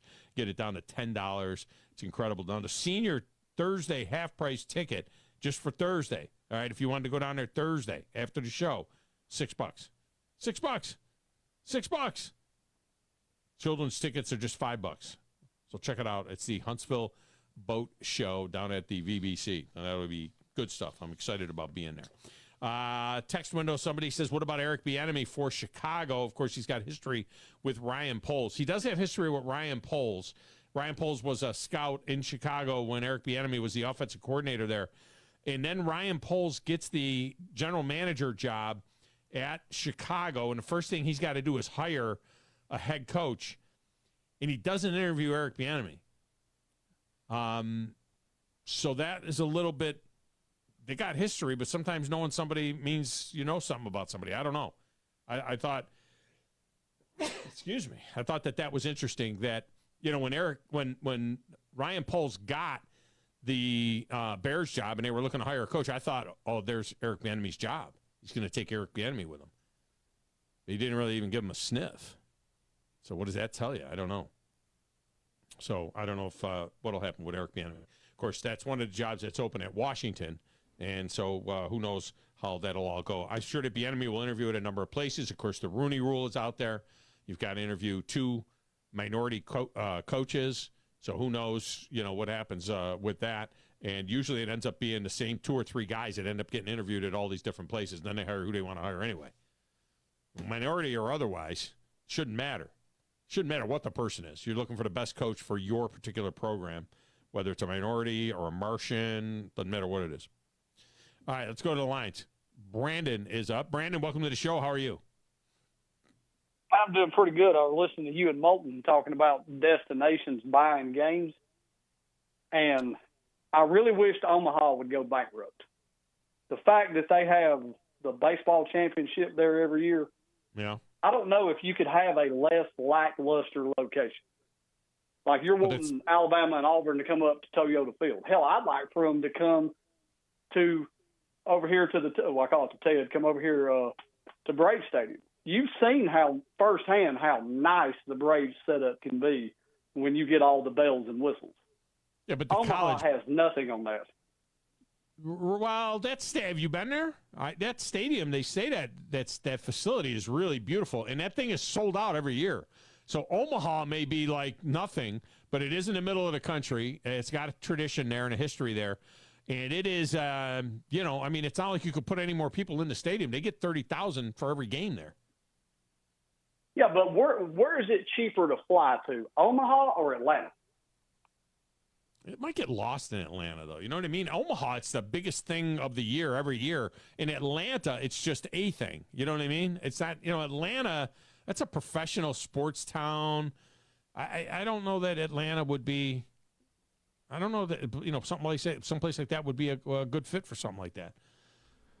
Well, you know how the tournament does the regionals, and it's broke up into the regionals and you play there. How crazy was it last year with Alabama and Auburn playing in Birmingham? Yeah. Place was lit. People everywhere, showing up early, staying late. Yeah. There's something about putting something in the same place every year that doesn't give it, it holds 30,000. But depending on other places where you could put it, could you put it in places that would hold 60,000? Well, I don't know if you get, that's what I'm saying. I don't know that you would get that for college baseball. I don't know if you played it, you know, I'm not sure that if you played it at Truist Park that it wouldn't be half empty. You know what I mean? It's almost like you got to take it to it's baseball. You know what I mean? It's not the SEC championship game. It's college baseball, and it's Omaha. It's the tournament. It's like the Little League World Series in Cooperstown. It's just one of them things. Or not in Cooperstown. Well, the Little League World Series in Cooperstown Williamsport is a good thing. Williamsport, I mean, yeah. But that's what it is. That's all Omaha is. Omaha's the Williamsport of college baseball. Well, I just think that it adds more to it when you don't have it in the same place every year. Like this year, for instance, I plan to go to the Wisconsin-Alabama game. I've not been up there. I'd like to go check it out. We're going somewhere different. If we went to the same places every year, it would get old. I wouldn't enjoy it. I think the variety of moving it around is really good. And So I think should they move the SEC Should they move the SEC championship game around then? See, one of the traditions is the SEC championship game is in Atlanta. Everybody's to drive to Atlanta, trying to get to Atlanta. And it would be like saying, would it be better to have the SEC championship game? I've often said that if they didn't go on a cheap, they built that protective stadium there for UAB in Birmingham. But if they had built a dome stadium in Birmingham to replace, the Gray Lady there at Legion Field, the SEC championship game would probably go back to Birmingham. But there's places they could play it. I mean, could they play? Would you want to see the SEC championship game played in, I don't know, Jacksonville one year or Nashville? What about when Nashville gets their new dome stadium? Should the SEC championship game go there? No. Or Dallas? Dallas. They've already said they're keeping the SEC championship game in Atlanta. Just like the basketball tournament's going to be in Nashville just about every year, and the baseball tournament never leaves Hoover. So those are all, so why not Omaha? Why not the same venue? Okay. Well, as far as the Nashville goes, Nashville's getting more lit every year. That town is it's getting bigger and bigger. I would not have a problem with it going to Nashville because it's a town with a lot to do. The reason it's in Atlanta is no matter where you are in the Southeast, no matter what airline you pick, they all fly to Atlanta. Yeah, but they'll have a Super Bowl in Nashville, and they'll have a national championship in Nashville. They won't have the SEC championship in Nashville because the SEC likes the tradition of playing in Atlanta. But you watch, there will be a Super Bowl and a national championship in Atlanta or in Nashville sometime within the next 8 years. I want a season opener series in the Bahamas. No dude out there looks at his wife and says, hey, they're going to play Labor Day weekend in the Bahamas. We going? The wife is already packing the bag before she says one word. You are loaded up. You're gone. You couldn't think of a better destination. I wish they would come up with something with that, play 3 or 4 openers there. There's certain places I guess you can't mess with, but on the opening end of it, there's a lot of destinations that you can. But in no way, shape, form, or fashion am I going to shy away from Nashville because I think Nashville's a great town. Yeah. All right, Brandon, appreciate the call, man. That's a good job by you. Roll Tide. It'll be interesting to see what happens with the new stadium in Nashville. All right, we'll get a break. We will come back, wrap it up next. The Thom Abraham Show, 97.7 ESPN, The Zone.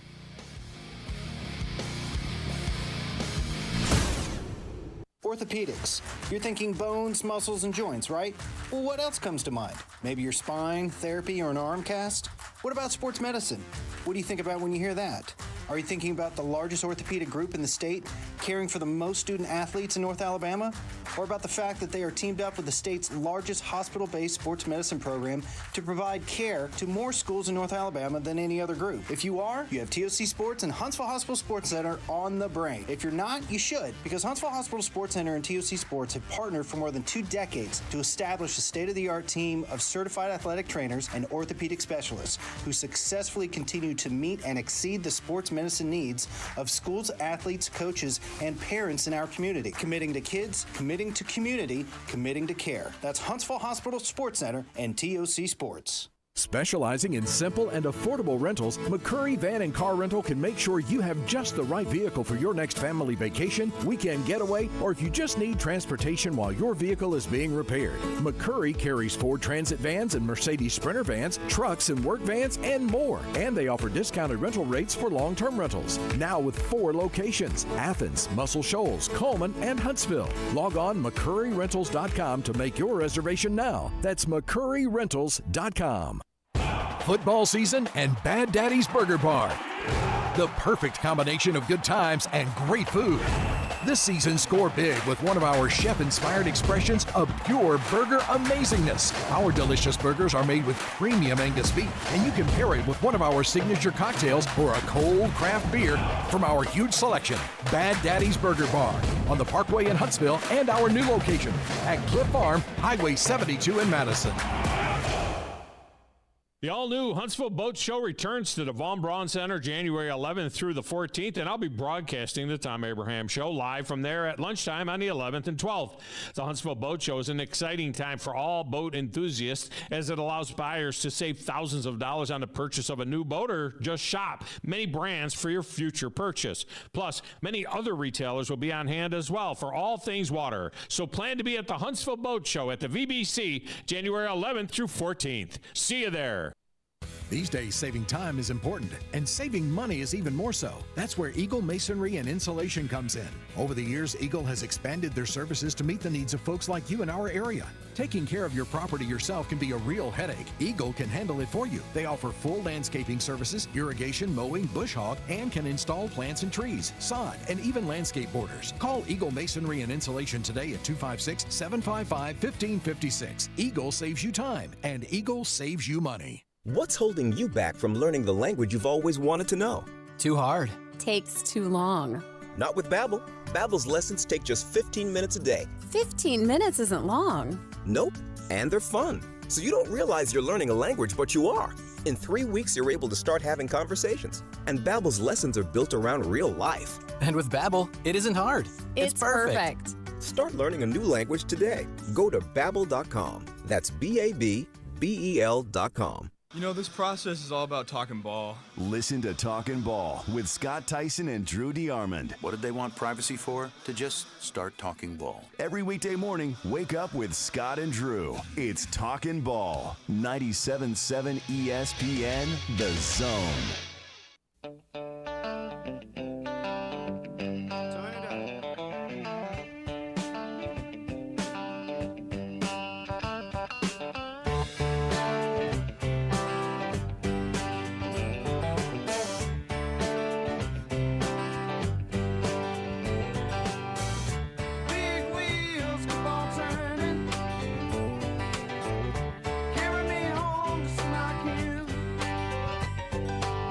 Is brought to you by the good folks at North Alabama Mortgage. Whether you're in Alabama, Tennessee, or Florida, it's a North Alabama Mortgage. Brian Hamaker and his team. Brian Harston, remember him back in the day, the late great coach of the Never heard of him. Never heard of him. Yeah, Brian Hamaker, of course, and his team. They are standing by at NorthAlabamaMortgage.com to help you out and explain to you how that, even though the rates are a bit high right now, you can still use that great equity that you have in your home to do a refi and pay off higher rate information or accounts that you may have, and then turn around and refi when the rates drop. I mean, whether you're doing a home improvement or maybe even looking at a new home purchase, because when those rates start coming down, the house prices will go up. And so right now you get the best deal that you can get, and then refi your mortgage when the rates come down. It's very simple to do. Go to NorthAlabamaMortgage.com to learn more about that. That's NorthAlabamaMortgage.com. A couple of things. I don't know if we mentioned this yesterday. Coach Judkins, the kid out of Pike Road, is now an Ohio State Buckeye. There was a lot of negative stuff that came out of Oxford about this kid. And remember, he had that massive freshman season, second only to Herschel Walker. Back in the day, Judkins had something like 1,500-plus yards, and Herschel had 1,600-plus in his freshman year. But Judkins will now be the only player from the state of Alabama on the Buckeyes. But we'll see how that all works out, because there was just stuff that came. I was like, why is this kid transfer? Well, we think we know guys, but maybe we don't know guys. So not sure about that. And Phil Mickelson was on the Pat McAfee show this morning talking about, everything with the LIV and Live Golf versus the PGA. And most of what he had to say was a bunch of crap. And Rory saying that, he should have just, calmed down what he was saying towards the golfers, because he can't say, because they don't make as much money as Tiger and he do. Right. That was, that was the secondary story. That was, Rory did, kind of change his tune a little bit, but Phil was talking about all the value of Live Golf and everything. There's nobody watching. There's nobody watching. On the CW, they averaged about 300,000 people watching their tournaments, whereas PGA tournament's got 3 million people. It's on 19.2. Yeah, exactly. All right, that's going to do it for us today. Tomorrow, we will be at the Huntsville Boat Show. Coming down and see us there on 97.7 ESPN, The Zone.